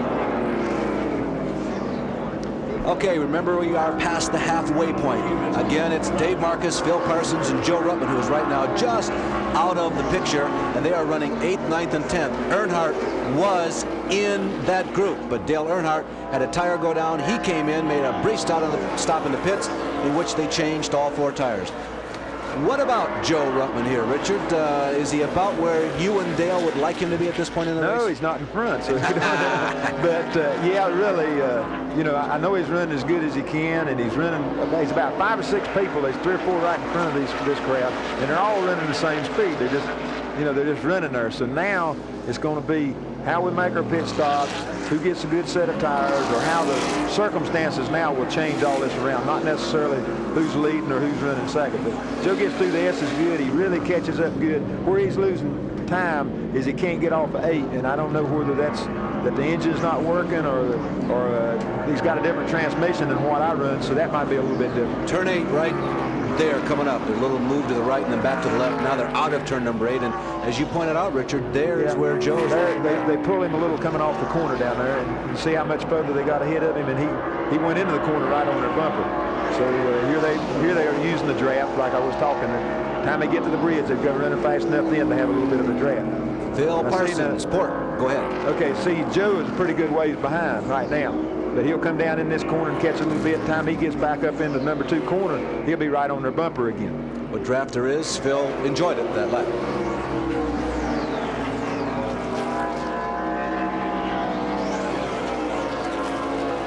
Okay, now they're making pit stops again. Bill Elliott is in, and if he wants to go the distance on just one more stop, Richard, I suggest this is a touch early, 51 miles. It is too early for them, but what happened, they're not figuring on one stop. They're figuring that they need the tires and they need the fuel. So again, all of them will be starting to come in now just because of when they made their first pit stop, then they were able to figure how much gas they used and how many laps they could go, so now they're not taking any chances on running out. Now, they've done a lot of work on this Ford power plant in 1987 to increase its fuel mileage, and it has been at some races one of the better combinations. They've done well this year. At the Poconos, they were getting super good gas mileage for Ford, and you know, they've worked on different areas. You work on one area, you get that kind of worked out, and then if fuel's one of them, then they start working on the fuel. So everybody's got his own kit going, and like you say, they're working on the fuel now because they've got the car running good and handling good. So they figure they're pretty good on that. If they can get the fuel economy now, just that much better. Ruben Garcia goes down one more lap, and Harry Gant is fighting to stay ahead of, well, not Ricky Rudd. Ricky Rudd's coming into the pits. Ricky Rudd has been running with the leaders all day long. Routine stop. It's just a routine stop. Like I say, they've done figured their gas mileage, and they knew they had to stop. And so the quicker they stop, the better tires they'll have on, and the better time they can make. So they're going to go change all 4 of them where they won't. Next pit stop, they might just get nothing but gas and one set of tires. I'm here.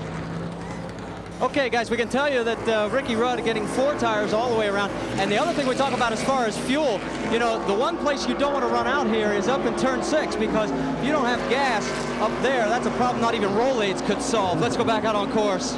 Okay, Marty. You know, I think he's right. Probably is.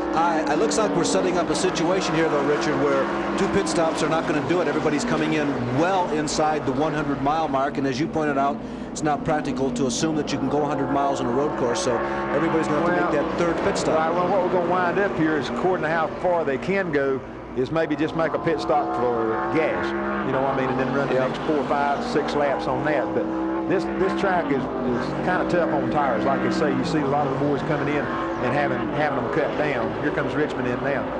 But they cut tires down, so once they get wore a little bit, you don't like to run on them no longer. You have to.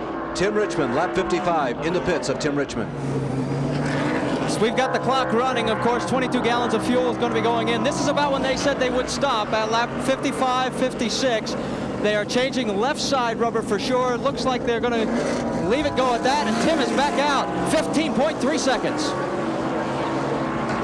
His teammate is in the pits, and look who's working on the car, Richard. Kodiak people. Rusty Wallace team members are servicing Benny Parsons' car.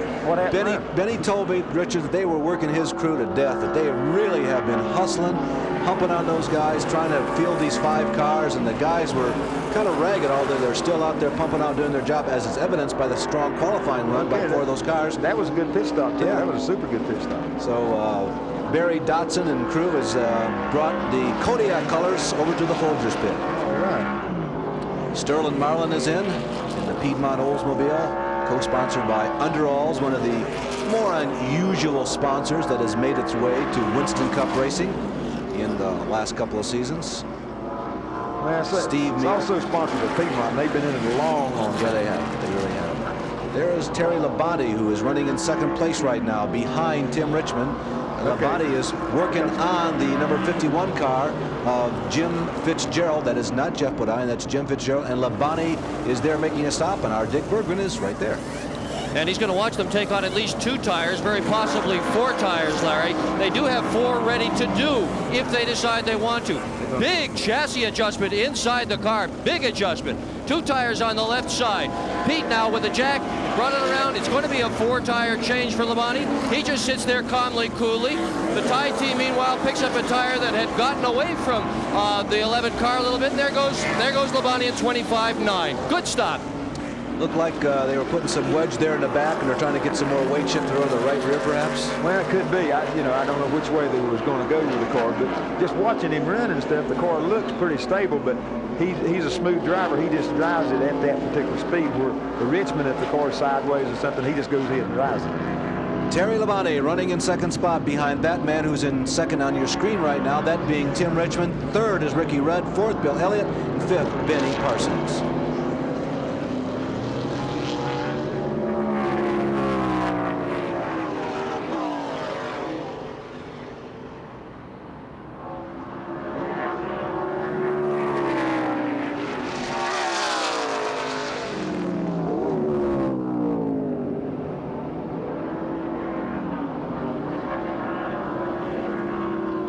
If you can just show me everybody who's left. Tim Richmond goes to the inside of Neil Bonnet. Richmond is putting a lap on Neil, I believe, because Bonnet was running up in the top 10, or No, Bonnet had not pitted yet. That's what it was. Bonnet was the leader. You're right. Okay. So Neil now comes in, and he'll be the distance behind Tim on the track that he spends in the pits. That is the time that he spends in the pits. Neil was the leader. Neil Bonnet in the Bob Rahilly Butch Mock Valvoline sponsored car. Now they've had their high spots in this season, haven't they, Dick Berggren? They've probably had more low spots than high spots so far. When we did Dover 2 weeks ago, Larry, they were down to one car. They ran that race with a super speedway car. The car you're seeing service on right now, however, is a road course only car. It's brand new. They now have 4 out of their 5 cars ready. This is a team that has regrouped. They need a good finish here today, though. Neil had a very good season on the road courses. There is Joe Ruttman in the pits. Last year, Neil had an 8th, a 5th, and a 9th. He was the 6th best in all of NASCAR on the road courses a year ago. That was Neil Bonnet. Joe Ruttman comes out right behind Neil now. I'm pretty sure they're on the same lap, right, Richard, so I think he's doing well. They made a good pit stop. Well, in fact, both of them made good pit stops. But Tim should have a pretty good lead now because Tim wound up just getting 2 tires and everybody else got 4. This is a 35 car. Benny Parsons, Richard. Yeah, this is Benny. Yeah, and Benny I don't Parsons. know what his problem is. He's back over trying to keep from having to have a caution flag. He's back off the track. As quick as he makes it to those little red things there, then they won't have a caution. Well, it's time for a fuel stop, so maybe that is the problem underneath the Folgers number 35 car. Not under the hood, but under the trunk. Well, no, he's done stopped. He stopped because the other board stopped. Other board stopped and made the pit stop on the deal. That's right. So, you know, maybe they didn't put gas in. Maybe they just put tires on. Maybe they're mad at Benny. I don't think so. They've had some kind of problem. Yeah, you're right. Major problem. Benny did come in for that pit stop, but his teammate Tim Richmond having no such problems at all. Tim Richmond on the comeback trail. Remember, he had not driven a race car for about 4 months. He practiced at Darlington. He ran the Winston, and last week he won at Port Coconut. Elliott, Rudd, and Labonte running, racing in the top 5, challenging, testing. Who's the strongest one of the group, Richard? Any idea? Well, it's really hard to say right now. You know, they're all running about the same deal. Like I said, the 15's been running good, the 9's not been too far behind, and then the 11's been leading. So it's just according to how they came out of the pit stop is the reason they're lined up like they are now. Jeff Bodine in the pits. Jeff has had a reasonably slow period underneath this green flag. He never dropped completely off the leading lap pace, but he certainly dropped off the leading pace. Marty? Well, guys, I'm down here with Barry Dotson with the Kodiak crew is helping out Benny Parsons. Benny's having some trouble now, but you guys were approached to help out on the pit stops. Yeah, they came and asked us if they'd help. You know, it's kind of hectic putting 2 teams together in 2 weeks, and I guess we must be the bad luck. We had a good routine pit stop, then something happened to the transmission. We're just trying to help them out. You said you haven't had much practice, so it didn't hurt. No, you know, we had trouble at a little trouble at Dover with the car. We didn't make a pit stop at Pocono, and I said, what the heck, guys? It can't hurt us. So now Benny Parsons is having problems again, but you'll be around if they need you. Yeah, we'll be around if they need us. Okay, let's go back out on course. Richard, we've been watching the progress of Dave Marcus much of the season, and Dave Marcus, you've noted, has pulled into the pits. Yeah, he's been running real good here, you know what I mean? And he was one of the last ones, if not the last one, to make a pit stop this particular time. And then I seen him come in, and they got troubles under the hood. I seen some smoke coming out, so they're pretty well out of it now. Well, Bill Elliott, Ricky Rudd, the 2 Ford Thunderbirds, and the Chevrolet of Terry Labonte, they've been having a real good go at it. This is 2nd, 3rd, and 4th. They're all chasing Tim Richmond, and in tandem, they're trying to find out which one can emerge in the 2nd spot. Well, 2nd, 3rd, 4th. Yeah, I think Richmond's got a pretty good lead off them because he just changed 2 tires and all these boys changed 4. So, you know, even though they might be running quicker, Richmond is still in front of them, and they've got to run him down. So we run into a situation here that on our next pit stop, then these boys can change 2 tires, and Richmond is liable to have all of his right. It'd be tough for him because the right ones he's going to have 2 pit stops on. So, you know, that's a gamble they're taking right now. We're having a change for positions up in the top 2. Ricky Rudd is looking to the left side, the port side of Bill Elliott as they go into the high-speed turn number 9, but nothing doing this lap. Terry Labonte says, well, maybe I'll take this opportunity to go to the inside of Ricky Rudd, but they get through turn number 9 almost in single file, but no change in position.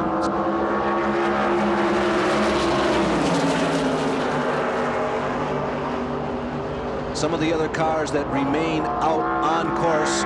Herschel McGriff, you can see Herschel right there directly in front of Bill Elliott, and Terry Labonte has gotten around Ricky Rudd. Terry Labonte, who led much of this race in the early 1/3 of it, has passed Ricky Rudd and has moved up to 3rd.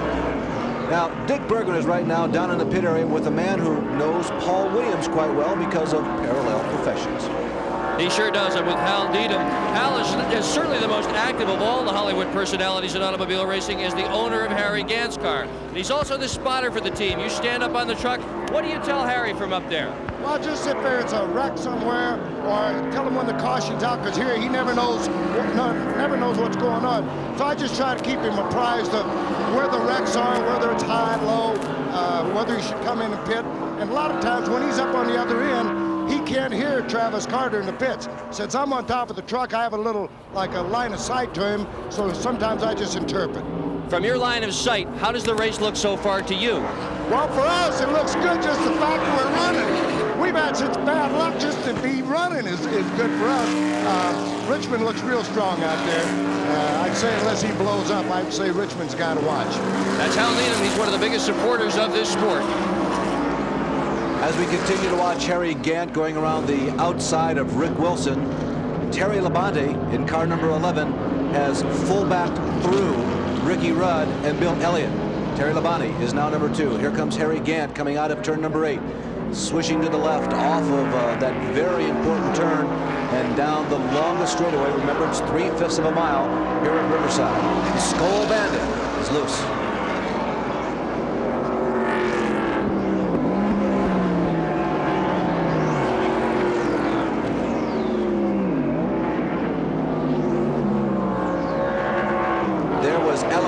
Going by, and here comes Tim Richmond.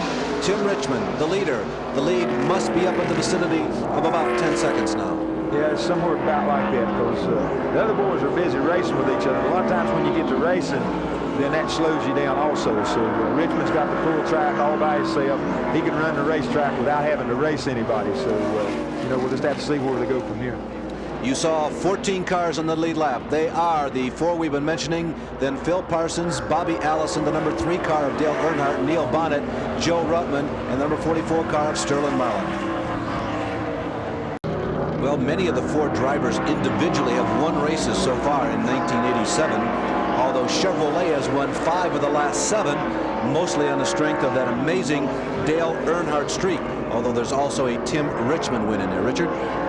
Michael Waltrip. Michael Waltrip, who has been running competitively all day. He's been about 18th or 19th position.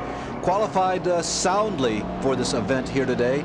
Looks like that his day is also ending prematurely. Michael was 16th fastest, and apparently there's more news coming from this team in terms of their sponsorship. We mentioned that the colors represented some of the companies that they've been working on, and Michael comes to a stop in the pit area right in front of the number 6 car of Ron Esau. The yellow flag is coming out, and as the yellow flag comes out, the leader, Tim Richmond, right Johnny on the spot, or Timmy on the spot, takes the opportunity to come in and stop. Yellow flag pit stop for Tim Richmond. He angles the car so he has a straight line direction of attack. Once Harry Hyde and crew is finished servicing, they go to the left side. Marty Reed is down. Well, the stop is already up to 9 seconds. Of course, it's not going to be too critical. They'll go ahead and change tires all the way around with the yellow flag out there. Tim Richmond taking as much fluid as he can. And you're right about that angle. He wanted to make sure he would not get boxed in on either end. Real smart move on his part. Let's go down to Dick Bergeron. Well, we're down here with Ricky Rudd, where he's taking on the left side tires, Marty. Now he's taking on right side tires as well. Behind him, Bill Elliott, also doing a 4-tire change. Marty, this pit is as crowded as any as I've ever seen. Very, very difficult circumstances in the pit itself, even on pit road. Crews jumping over the top of each other. We have 41 cars and one of the shortest pit roads in racing. Well, without a doubt, this race is apparently down to 4 cars. Only 4 have shown the ability to run up front, and then only at times. Tim Richmond, certainly the leader of that quartet. Then the number 11 car of Terry Labonte. Let's see where he comes out after this round of pit stops. Ricky Rudd, he has been successful in this racetrack, been a good racetrack for Rudd. And the number 9 car of Elliott. That sort of covers all the contenders, doesn't it, Richard? What happened? Saw a quick glimpse of Bobby Allison there in the pits. We're just running down the top 4 people who look like they have a real shot at this race. Bobby Allison, by the way, he was the first guy to ever use a two-way radio. He used it in this race here at Riverside back on June 19th of 1971. And he's behind. Yeah. We did 59. You did? Did you really? Did Yeah, it? but what we did then, all we had was citizen bands, and, you know, and you really couldn't pick up that much. And then they came with a high frequency deal. Bobby was first one with a high frequency situations where you go through with the noise and everything. Sure. We'll be back at Riverside with a little more right after this. Well, happy Father's Day to every father out there and everybody who aspires to be a father. This is becoming almost a tradition on ESPN, a Major League Motor Race on Father's Day here on ESPN. Tim Richmond is the leader of this race. The leaders have been shuffled because of this latest round of pit stops. We had a little bit of fun this week asking, who would you select if you had an opportunity to be a car owner to go after the Winston Cup Championship? If you couldn't pick yourself, a driver. Who would you want driving your car? Oh, it's easy. Junior Johnson. If I was going to pick somebody right now, I think I'd probably pick Terry Labonte. If you were assigned the opportunity to pick a driver, anyone in the world, whom would you take? I'd have to go get Dale. It would be hard not to pick a Bodine or a Richmond or an Earnhardt, you know, and that's, I guess, cliche type of picking. But that's only three of a plethora out there of really superb drivers. I don't know, but I would go with those three. Whom would you select as your driver? Oh, please help me. I don't want to be a car owner. I've been in that position before. That is an easy position to be in. I'm glad Rick Hendrick is my car owner. But if this was my team, who would I have drive? You looking for a ride, Larry? Whom would you select? Is there someone you could pick out? I'd probably retire. Dale may have had the most honest answer, an answer to Jeff. Well, maybe if it's showroom stock, but I kind of lean toward the Jim Fitzgerald analytical answer. I kind of like that. Okay, we're in the final stages, the final third stages of this race here at Riverside. There you see the top five: Richmond, Labonte, Elliott, Rudd, and Parsons. Then Ruttman, Allison, Bonnet, Earnhardt, and Marlin. 68 of 95 laps have been completed here at Riverside. There are 70 miles to go. We are well inside that window, which should allow the teams to go with this final load of fuel. Tim Richmond continues to be the leader. You can see Terry Labonte is running in second place, and running in third at this juncture is Bill Elliott. Fourth is Ricky Rudd. That's the order they're running in on the track. In fifth in the standings is the 55 car of Phil Parsons. Sixth is Joe Ruttman doing an excellent job. Seventh is Bobby Allison running in car number 22. Eighth is Neil Bonnet. Ninth, Dale Earnhardt. 10th, Sterling Marlin. 11th is Jeff Bodine. 12th is Harry Gannon. 13th, the final car in the lead lap, is car number 90, Ken Schrader. Well, now with a series of, make that a couple of reports from down pit side. First, here's Marty. Well, the number 55 car of Phil Parsons has quietly moved all the way from 22nd on the grid up to fifth spot. Tex Powell, the crew chief. Tex, you got to be happy again. Two questions for you. First, do you have enough horses to catch the front runners, and when will you make your move if you do? Oh, I don't think we can quite run with the lead cars. We're probably running about as good as we can expect to. We're going just as hard as we can go, and we're in fifth, and that's about, you know, the best we can do unless somebody else has trouble. A realistic approach from Tex Powell and the Skoll Classic crew. Let's go down to Dick Bergman. And I'm concerned about fuel down here, Marty. I've just taken a tour of some of the top running pits, and they say they're not sure whether they can make it or not. Now, the Earnhardt team, when I asked them about fuel, Kirk Shelmerdine didn't even want to talk about the subject. So I talked to the car owner, Richard Childress, and he said, we look pretty good. And I went down to Ricky Rudd's crew, and I talked to Greg Moore, who builds the engines, and he says, maybe, maybe not. It depends on how long the caution flag laps. I went down and talked to Harry Hyde, and he says it's iffy. It depends on the caution flag. So everybody is watching the fuel. This may do it for some teams. It may not for others. Reminder, this is a very risky place to run out of fuel, as Marty told you earlier. If you get trapped in turn 1, 2, 3, 4, 5, 6, you can't get back here. Your history, the race is all done and over with. But if you're getting good fuel mileage, if you can make it all the way around and beat somebody else, this might be the chance to capitalize. We continue to run under yellow here. We broke down the top 14 for you just before we went to those two reports. They, of course, remain on top. We still have about 30 cars, however, in its entirety on the course. Ready to go back under green here. Phil Parsons in that first group that went by. By the way, today, there he goes, is Phil's 30th birthday. So not only happy Father's Day to everyone, but happy 30th birthday to Phil Parsons. And boy, they're really crowding the pace car. Coming out of turn number 8, Ricky Rudd makes a big jump, and Ricky Rudd is looking for the lead. Coming down the backstretch. Make that, yep, it is Ricky Rudd. I was beginning to think that might have been Bill Elliott, but it's Ricky Rudd who jumps to the inside and takes over. Look at the damage to the front of Terry Labonte's car. Terry Labonte has had a meeting with somebody or something.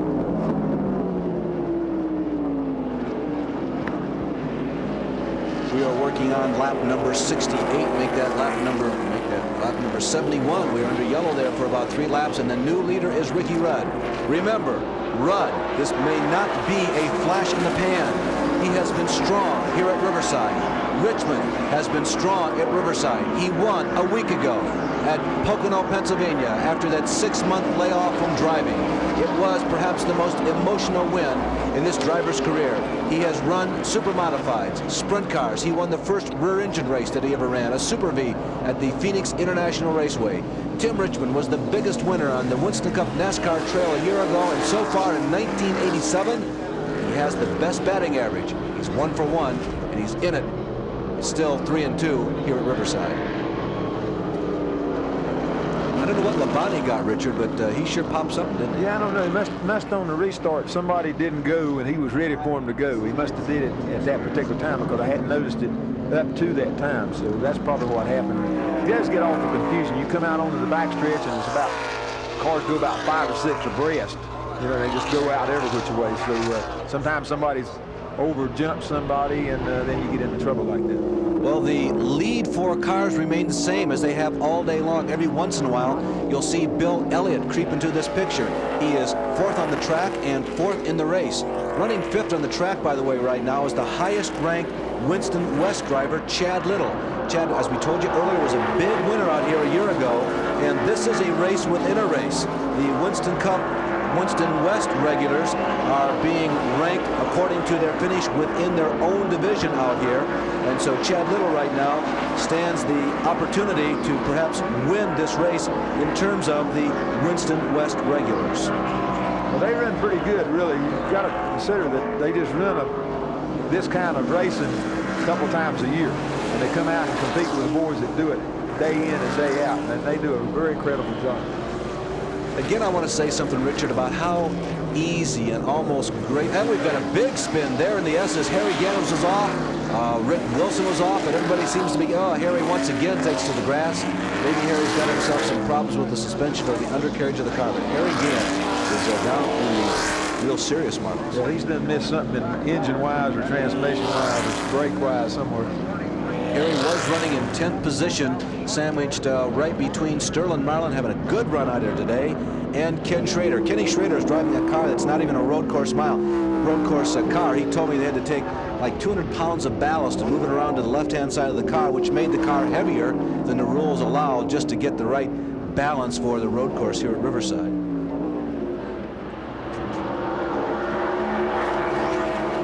Well, Ricky Rudd showing some strength late here in the event.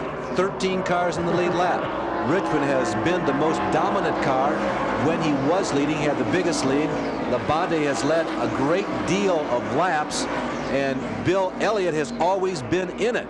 But as I said, Richmond was the one who had the biggest lead when he was the man in the vanguard. Oh, Labonte really swinging out of turn number 6. We told you earlier that's a quick right-left flick. And Terry Labonte is beginning to scratch and claw. Maybe Labonte wants to move toward the front. Well, he's in a sort of handicapped himself when he messed the front end up like that. These cars are so precision in their aerodynamics, and you just change a little panel or a little fender or anything on the car, and it really hurts him when you run against somebody that is running good.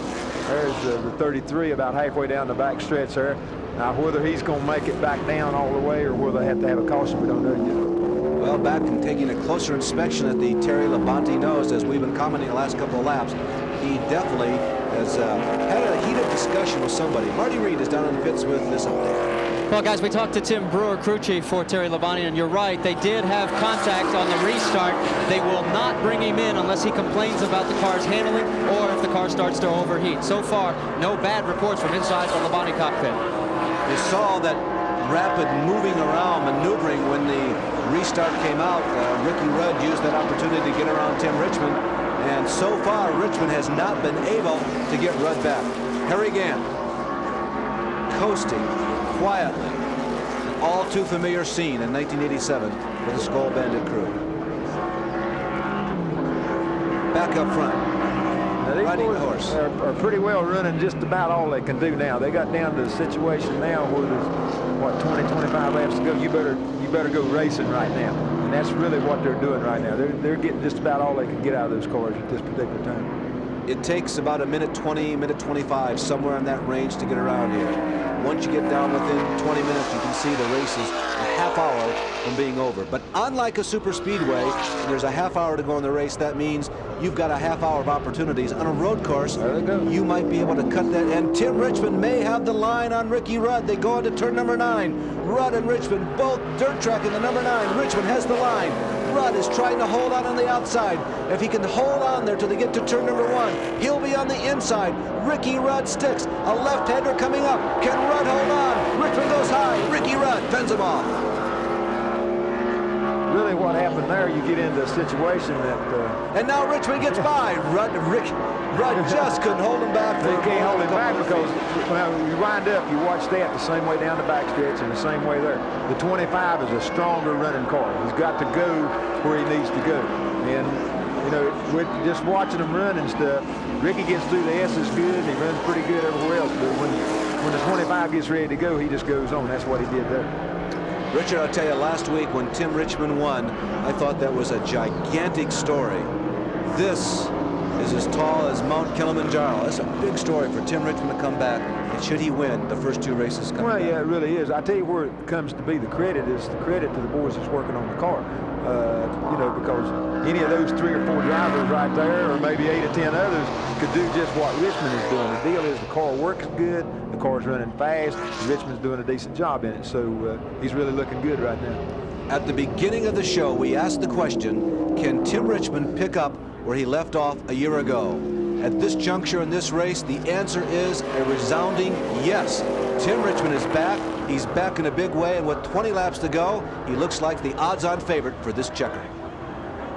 This is the 13th race on the 1987 Winston Cup Series points trail, and after one more event, not today, but after the next race, will be the mid-season bonus, the payoff of the Winston Cup Series. First place will be $150,000. That'll be Dale Earnhardt. Second place, $100,000. That's likely to be Bill Elliott. And then you can see 3rd, 4th, and 5th down to $35,000. And 6th through 10th, $30,000, $25,000, $20,000, $15,000, and $10,000, with $500,000 to be awarded in total after the Firecracker 400. Well, really, in that deal, the first place man is the only one right now that's assured of what's going on. Second's fairly good, but from there on back to 10th or 12th place, just one race will put you from 10th place up to about 4th or 5th in the point standing if everything goes right. So that's going to be real important in how they finish here and then how we'll come up out of Michigan. Richard, it's been a really good points battle behind Dale Earnhardt this year. Right. Elliott is still in second, but he's just 86 points ahead of Neil Bonnet. Neil Bonnet has had a consistent year. He's not been one of the people contesting for the lead every time, but he is 3rd in points. 4th is Kyle Petty, and 5th is Terry Labonte. Well, what happened, he's been wound up finishing most of the races, even though, like you say, he's not won any. They've had a good percentage of finishing this year, and that's what it takes to get points. Tim Richmond, who won his very first Winston Cup race ever here at Richmond and who has performed well on road courses. We told you his record of a year ago, is the man in the driver's seat literally at this juncture with inside of 20 laps to go, inside of 60 miles to go. 79 laps have been completed of this 95 lap contest here on the road course at Riverside. And running a solid race today is, without question, Richard, his finest performance of 1987 is Joe Rutland. You must be grinning. Joe's done real good. I mean, you know, you got to figure now he started for the, how many cars they started. He was the dead last car. 41st. So because I had to get out of the car and put him in there. So so far he's done a super job. He's just not quite got everything together, but right now he's running 5th or 6th. So, you know, he's got a chance right there to pick up 1 or 2 positions, or he could lose a couple. Well, 5th running is Phil Parsons. Elliott is 4th. Labonte is 3rd. Rudd is 2nd. And Tim Richmond is the leader. 7th, by the way, is Neil Bonnet, racking up more points toward that points total of 3rd place best that he has so far. Bobby Allison is 8th. Sterling Marlin in car number 44. I believe this is probably his best road course effort ever, is 9th. Jeff Bodine, having run at the leaders in the early stages of the race, but having mechanical problems about halfway through, is 10th. 11th is the 3 car of Dale Earnhardt. He's had a couple of unscheduled pit stops. And Ken Schrader is 12th, the final car on the lead lap. You know, Richard, we've come out here to Riverside several times in the last couple of years, and there's always talk about, well, this might be the last race for this course, and the update is that there is no update. That the way things stand right now is that the housing developments in the area continue to get closer. Now we see a battle shaping up for the top 3 positions. You see Richmond going out of the screen in first, back to the Riverside story in a second. Here's Labonte. Labonte testing the inside. Now he'll swing back to the other side, try that old dirt track maneuver, the crossover, but not this lap. Back to that story on Riverside. At this point, what NASCAR stand is, we will retain a race in the Los Angeles metropolitan area. And it looks like it will be back here at Riverside, at least for the midsummer race. What happens from there, they don't really know. Well, you know, they've been working for the last 3 or 4 years since we lost Ontario, really, trying to replace another racetrack out here, and knowing that this one was going downhill. Alan Kowicki, who has run smoothly all day. I was talking to Alan during qualifying yesterday. He said, Larry, this is not my cup of tea. Yet we were standing out by the chain link fence going into turn number 9, trying to figure where everybody was getting off the throttle, where they were braking, where they were downshifting. And we figure we came up with, at least Alan got into the show, but this is his first attempt really in a reasonably competitive race car to run a road course. Well, I'll tell you what, it's something else. I have a lot of trouble running off dirt, and I've been running here since they started running the place. So, you know, it's nothing to be ashamed of, I guess. At least when you do that, you can come in and say, okay, guys, I was trying. You know what I mean? I wasn't loafing up through there. I was trying to get it done. Well, there is Ricky Rudd going to the high side of Rick McRae. Now Labonte's going to try and use Rick. Well, Rick gives him plenty of room, but there still wasn't enough room. They were coming out of a right-hander, and Terry had to follow the racing line, which left him behind Ricky Rudd. Rudd is very good on this racetrack. You know, there was a time in the early stages of his career where he thought he might be going open wheel racing, and this racetrack is along the same lines of what you would do. You see, Alan Kowicki's car is stopped out there above the S's. Well, let's go back and watch Alan lose it here in the S's. I know how he feels. Got off. Yeah, well, what happened, the car got a little sideways and he overcorrected the thing, and when he did, he went right straight across the racetrack there. And once you get out in that thing, boy, I tell you, it's a lot of dust out there. And Richard, it was proof that it didn't look like it was enough to really put the car completely out of control. We get lulled to sleep almost watching these people orbit around this road course all day long. It doesn't take much to put you out of control and out of the P-patches, does it? Well, it really doesn't. What happens, you run right on the ragged edge all the time, just running just as close to, you know, perfection, or as close and hard as you can go. And if you just miss one corner there, he missed it because he cut a little bit too much inside, and when he did that, it upset the car, and then that was it. Well, we're going yellow, Richard. I do not see the reason for it. It's probably his car, because he's probably sitting up there right in the groove somewhere. Yep, we mentioned. I don't know either, but that's probably what it is. We mentioned that Alan was sitting up above the S's. The leaders come in. Here comes Tim Richmond. Ricky Rudd comes in. A very critical pit stop. Our pit reporters are down there. Let's see how it works out. Marty Reed is in Tim Richmond's pit. And if they are putting fuel topping off the tank, that'll take care of that question for us for the rest of this race. And as far as tires, they're going to go on the left side. Let's go to Dick Bergman with Ricky Rudd. Marty, same thing here. A load of fuel. No, tires on the right side as well as the left side. It will be a 4-tire change here, Marty. Are they going to do 4 down at your end? Absolutely, Dick. They have decided to go 4 all the way around. So it looks like it's going to be a race to see who gets back out first. There goes Richmond. Elliott was out first. Bill Elliott is out first. Rudd is 3rd or 4th. Richmond is maybe 5th out. Joe Ruttman is still in the pits. Labonte goes out. He is behind both of the Fords as well as, let's see, Richmond. So I believe that Bill Elliott will be the leader among the lead cars, but Phil Parsons didn't pit. Phil's running pretty good. He wasn't that far behind these people, and they were outrunning him. The only thing now is they're going to have 4 new tires, and he's going to have 4 used tires, and you can make it on fuel. So now we've got to figure out, you know, how quick can they catch him, because they're going to have a bunch of lap cars in between. Likely to have been the last break. Who's going to win Riverside? 12 laps to go. Terry Labonte, one of the 4 lead cars of this event, has made an extra pit stop. Now, he changed all 4 tires the first time. It drops him to 12. Tim Richmond has changed 4 tires. Ricky Rudd has changed 4 tires. Phil Parsons has not pitted. Joe Ruttman changed 4 tires, comes out back in about 10th. Bill Elliott is now second in the race, the only one who has changed 2 tires. What do you think, Richard? Well, I tell you what, it's a gamble any way you go at it. You know, like Elliott and them figure that, you know, they can do 2. These people are going to have to pass them. That's the reason the 55 stayed out. He says, hey, you know, we might not can run that good, but they've got to catch us and pass us. So, you know, maybe with just 8 or 10 laps to go, maybe it's a good move. As they remove Alan Kowicki's car, we're going to take another break. Just one little comment. Earnhardt and Elliott have dominated the season, right? You know how many laps they have led collectively today? 0. Beginning this Thursday for the first time in 1987, the United States Auto Club Midgets live from the Indianapolis Speedrome in Indianapolis, Indiana, airing on ESPN. It was a successful series a year ago.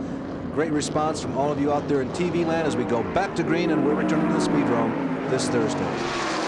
Now, here are the leaders. Watch the people up front shuffle. There goes Tim Richmond looking to gain ground. Phil Parsons, remember, is the leader. That orange and white car is Herschel McGriff. Richmond is on the outside of Bill, and they go 3 abreast into turn number 9. Herschel gives them plenty of room. Richmond dirt tracks into turn number 9. He comes out on the inside of Bill Elliott. Ricky Rudd is right behind that duo as they chase the leader. There he is, Phil Parsons.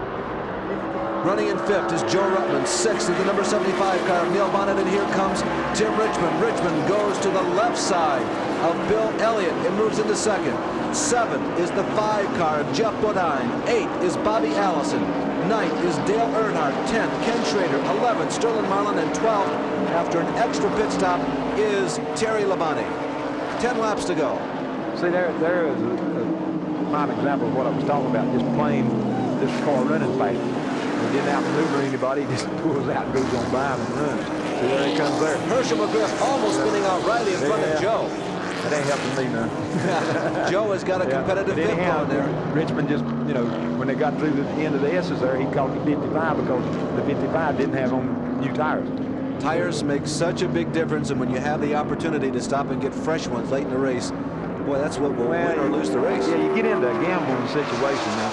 Richmond's long gone now, see, because Elliott had messed around the race with the 55 for a while there, and the 15 back there because he can't get by the 9. So, you know, it just leaves Richmond really an open field right now. He got all that 1 lap there will win him the race. There goes 1, 2, 3, and 4. And by the way, while we were talking, Neil Bonnet outbraked Joe Ruttman, and Bonnet has bolted into 5th position, and Ruttman is now back to 6th. But Phil Parsons attempting to hold his own against perhaps better performing cars in terms of the rubber compound as it meets the road and creates that coefficient of friction. Parsons trying to hold back Bill Elliott and then Ricky Rudd.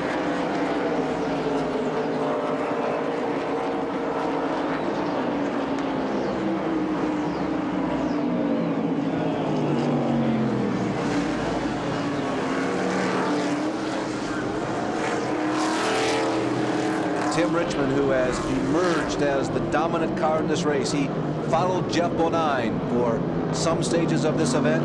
He followed the number 11 car of Terry Labonte. But all along, Tim Richmond has been one of the top 3 cars. Tim Richmond, hard on the comeback trail, and all of a sudden, Richard, I find myself sounding redundant. It doesn't seem like a comeback trail. He's right back where he was a year ago. No, it's just like he hadn't been away, you know, and he comes in and you know, and the car's working good, and he's really jacked up for it too, you know, because he has missed the races. So the whole combination is really, really working super good. You know, people lose sight of there the fact goes one that spinning out.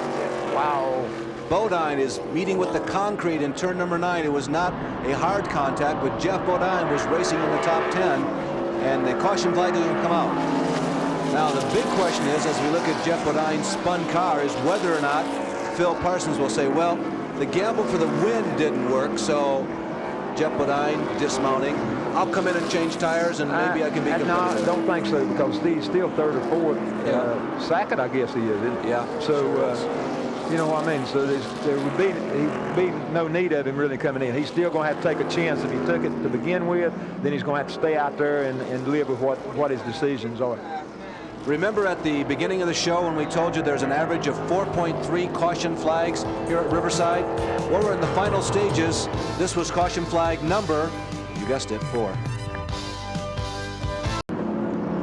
Just 7 laps to go. As you can see, they're going to get the green flag the next time the field rumbles out of turn number 8 and makes that hard right-hander and sets up for the long backstretch. There are the first 5. Phil Parsons, who eschewed an opportunity to make a pit stop the last time the yellow flag flew 2 times ago, that is to say.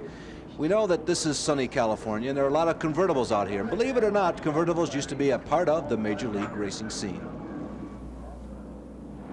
Yes, Virginia, NASCAR had a convertible division. The last convertible race was held in 1962 at Darlington. There was action aplenty, with Fred Lorenzen dueling Fireball Roberts.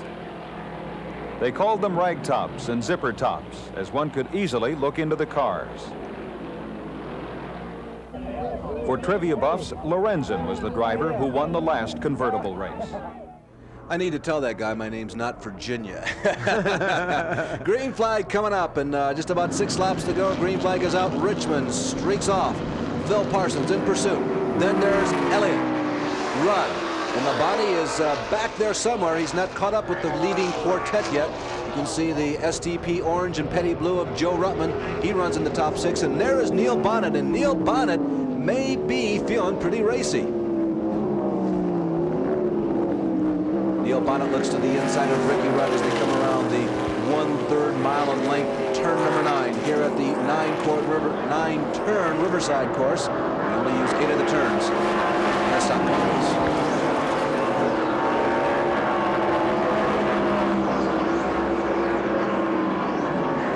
Here at Riverside, the Ford products won the first 10 races if you include Mercury. But since then, there have been only 2 more Fords. Chevy won none of the first 10, and now they have won 14, including 6 of the last 7. And Jim Richmond pilots a Chevrolet. A Matador won twice here. Remember Bobby Allison and Mark Donahue? There is Phil Parsons trying to hold back Ricky Rudd and Bill Elliott. Phil Parsons using up as much track as he possibly can. He skates into and off of turn number 7. Oh. Bill on those old tires was trying to preserve second place, Richard. Well, he was trying just a little bit too hard instead of knowing that these boys can outrun him. You know what I mean? Instead of being a little more patient and trying to save a little something, you know, then he messed up. But this is pretty interesting here. Bonnet is the second fastest car on the track. No question about it in my mind. Neil Bonnet worked his way around Joe Ruttman easily about 3 or 4 laps ago. Now he's gotten by Bill Elliott. Phil Parsons succumbs to the pressure of this trio. There were 3 of them working on Phil. There really wasn't much he could do. And now Neil Bonnet is trying to catch the number 15 car of Ricky Rudd, one of the recent winners here in Riverside. And Bonnet, high up in the point standings, is going after the runner-up spot. Yeah, Neil got a good break when 55 spun up there. Then he hit the traffic just right to be able to pull up in there. But he is running good enough to be there. 4 laps to go. 4 laps to go here at Riverside. Tim Richmond swings around through the S's. Make that 5 laps to go at Riverside. 5 laps. Getting my yellow flags and my green flags mixed up. And Tim Richmond once again returns to where he was in each of the last 2 green flag segments, and that is a dominating lead. It really is. That's a heck of a lead, that's for sure. Neil is really getting through the S's good. He really looks like the car is really working good.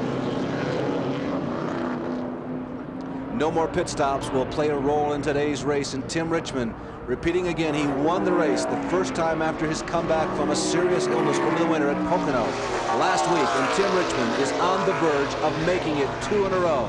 Tim Richmond, the man like Willie T. Ribbs, who is known for very special victory lane celebrations, may be headed for yet another. Now, again, I'll repeat that I understand the frustration of those of you who follow Winston Cup racing, that you just can't get all the way around and see who's still out there. So here we come down 5 laps from the end. I'll give you a rundown, not necessarily the order they're running, but the cars still on the track. It's Richmond, Rudd, Bonnet, Bill Elliott is the first 4, then Joe Ruttman. Terry Labonte is now 6th. Earnhardt is 7th. Bobby Allison is 8th. They're within about 10 seconds.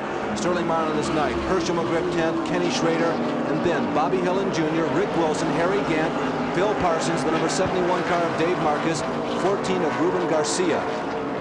Well, they got about a little over a 2-second lead right now with what, 3 laps to go. So all he's got to do is stay on the racetrack and he'll be all right. It looks like Terry's going to catch up with Joe here. See, Terry had to make that extra pit stop and change 4 tires. So he's coming on strong. He just got caught behind all that traffic on the restart.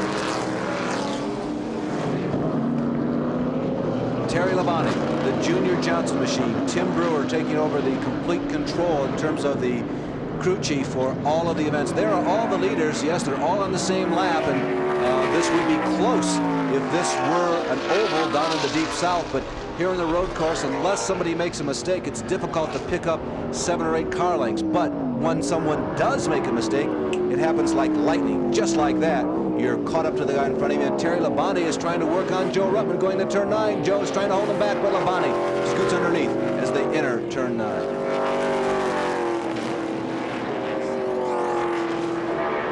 Fifth and 6th has now been swapped. Labonte owns it. Ruttman had it, gives it up.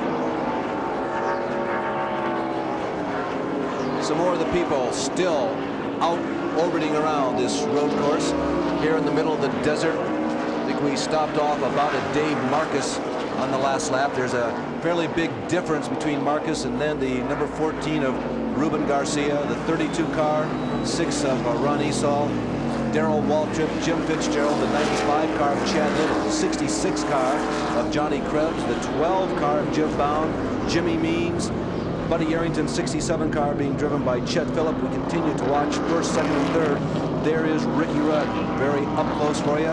Kyle Petty has returned to this speedway, but to no avail. He's several laps down, and Rick McRae is one of the final cars running on the course, as are the number 18 car, our provisional starter of today, Dale Jarrett. And number 7, Alan Kowicki, the reason for one of our yellow flags, has returned to the racetrack. Tim Richmond, meanwhile, has stretched out the lead. It's about 30 car lengths. Yeah, they've got everybody pretty well separated now. The only thing that looks like it's going to be any challenge is that the number 11 car is catching up with the 9 car. So he's got 2 more laps to do it, and that's going to be a close race by the time it gets down to the end of it. Tim Richmond is looking toward his 13th career win. Many of those wins coming a year ago. He won 7 times in 1986. He won no times in 1985. And prior to that, his best season was a 2-win season in 1982, the first year that he won. But win number 12 coming up for Tim Richmond, and those wins have taken place in a span, Richard, of about 18 races. Yeah, he's done really good. He's really hit everything just right. Good combination deal, and just like Earnhardt was at the beginning of the season. In fact, he stretched his lead out now to almost 2.5 seconds, so he is definitely the quickest car on the racetrack. Richard, we were talking about physical fitness and how scientific motor racing has become. Tim is one of the stronger athletes running in Winston Cup racing today. Do you think that's a factor? Well, it's a definite factor. It helps. I don't think that the strength was last week or this week.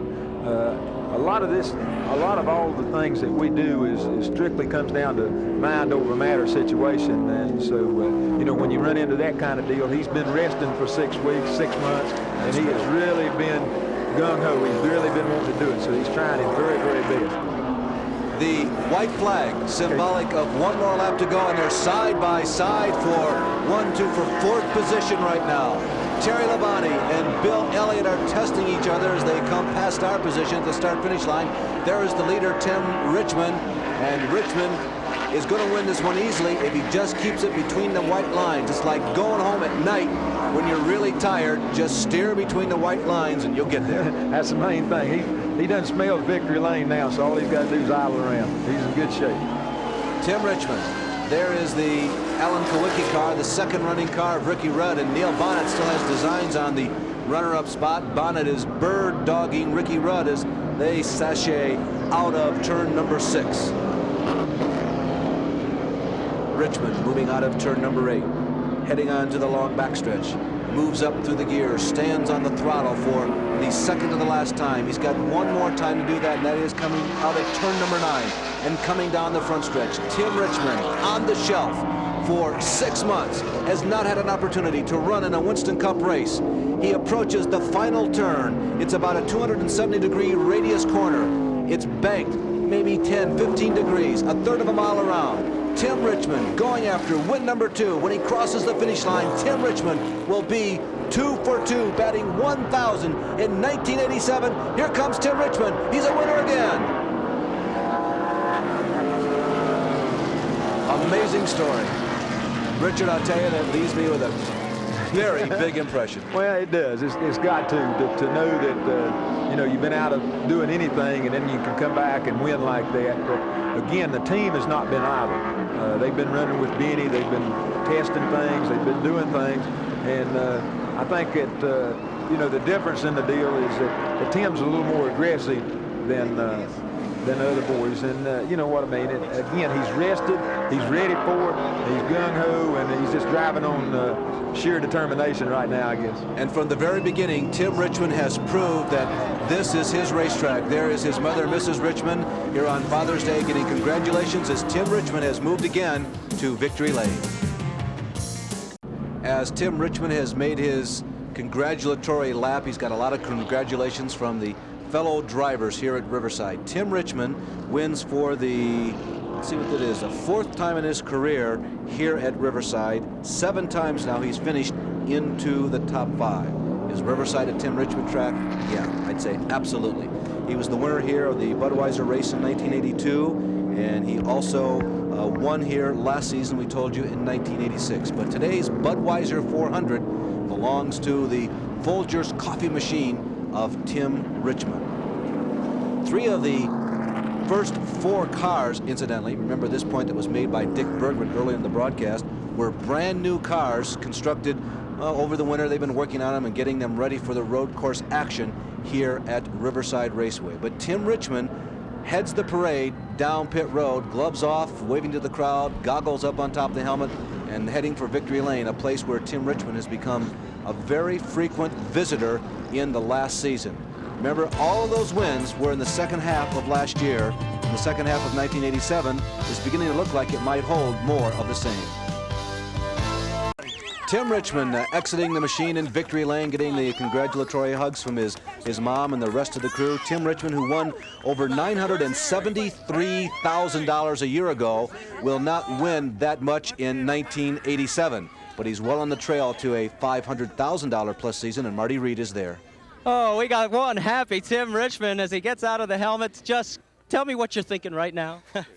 Oh, God, that's unbelievable. I knew Harry and all the guys were good last year, but they're great this year. I mean, they're putting stuff under me that can't lose with. The car looked like it had more power than anybody else at any time you needed it, and you mentioned the crew. Well, yeah, the crew, all the engine builders, Mark and everybody back at the shop, and just everybody. I mean, you know, you're only as good as the equipment that you run, and they give me the best equipment, so it ought to be the best finishing position. It ought to be first, I guess. 2 in a row. Should we just stop running these races and just give you the trophy from now on? Well, I'd like them to average out my 2 Winston Cup races I've run this year and let me have the points that I would have had from the beginning, and then we'll go for the championship maybe. Well, I'll tell you what, I'm going to let Larry Newber figure that situation out. Let's go back upstairs. Congratulations. Hold on. Down in Deerfield, down at the Rib in Paradise 66, and my sister in Ohio. I wish y'all would have been here. Something else, let me tell you. Thanks. Congratulations. Let's go back to Larry. Thanks, Marty. And to Tim's dad, whom himself was a race driver. He ran super modifieds in the Sandusky, Ohio area back in the 50s and 60s, where Tim kind of got the bug. Now Dick Bergman is down with another story on pit road. And it's a big story, too, Larry. Neil Bonnet did a beautiful job today, finishing 3rd. You must be happy. Tickled to death. That little Valvoline car, Ray Mock, did an excellent job. And we was going to wait right to the end. We're up there in the points, so we wanted to wait to the end and make a run at him and need a little bit more, but I'm tickled to death the way it turned out. And a brand new car at that. Brand spanking new, little one owner now, not damaged too bad. Windshield broken, what happened? Yeah, the windshield's broken. I was following Rutman, and he was going off the track all the way up through the S's and knocking the windshield out every lap, so I had to get around him. Well, he's a good race driver. The first thing he did when he got out of the car was thank his crew. Well, this apparently is the year of multiple winners. All you got to do is win one, Richard. You're going to win a couple because this is the third guy. I'm waiting on that first one. If I get to first, then I'll be okay. Okay, we'll be back with a little more right after this. Thank you. Ricky Rudd always does well at Riverside, and the midsummer race of 1987 was no exception. That's for sure, Larry. Ricky Rudd finishing second. Boy, it looked for a while like you might win this thing. Well, that Motorcraft Ford run real good. It was a new race car for us. It ran real good all day. Tim was just a little bit better, and I knew he was a little bit better, and they had that one restart. I was able to get the jump on a couple of them, and hopefully I was going to keep Tim caught up in traffic back there. That worked for maybe 4 or 5 laps, and then he came on back up through there. Then the caution came out, so it changed the whole outcome anyway. Where did you see his superiority? Was it driver? Was it chassis? Was it motor? Was it all? They had a heck of a motor in that car. Tim always does a good job here, but that motor they had would get up the backstretch. He'd beat me about 8-10 car lengths going up the backstretch, and I had to overdrive the corners to try to make up that deficit, and I just never could do it. I could do it for about 4 or 5 laps on cold tires. Then my tires started giving up, my brakes would get hot, and then Tim would just drive on by. But he definitely had a good motor today. And the whole team ran good, but he was doing it mostly with horsepower. Ricky Rudd, a solid second place today. Larry? Okay, Dick, thank you very much. Tim Richmond with another resounding win here in the mountains and the desert of southwestern California. The top 10, Tim Richmond, Ricky Rudd second, Neil Bonnet was third, Terry Labonte fourth, Bill Elliott was in fifth. 6th through 10th, Joe Ruttman subbing for Richard Petty, Dale Earnhardt, Bobby Allison, Sterling Marlin, and Ken Schrader. Richard, are we on the verge of another Richmond streak here? We're in the middle of it. I hope it's in the middle anyway. Anyhow, you're in one. He's run 2 races and won 2 of them, so that constitutes a streak as far as I'm concerned. Coming up on ESPN in recent days, the Formula One French Grand Prix from La Castellet, France. That's at 6:50 a.m. Eastern Time, the 5th of July, in the IMSA Camel Grand Prix race, live from Watkins Glen. Today's race was brought to you in part by Mr. Goodwrench. No one knows your GM car better than Mr. Goodwrench. No one. By Head & Shoulders Shampoo. Now your good grooming is Head & Shoulders above the rest. By Budweiser. Budweiser Beechwood Age for that cream crisp taste. This Bud's for you. And by Quaker State Motor Oil. New Quaker State with QSX keeps your engine cleaner to last longer. So long, everyone. This is Larry Newber from Riverside.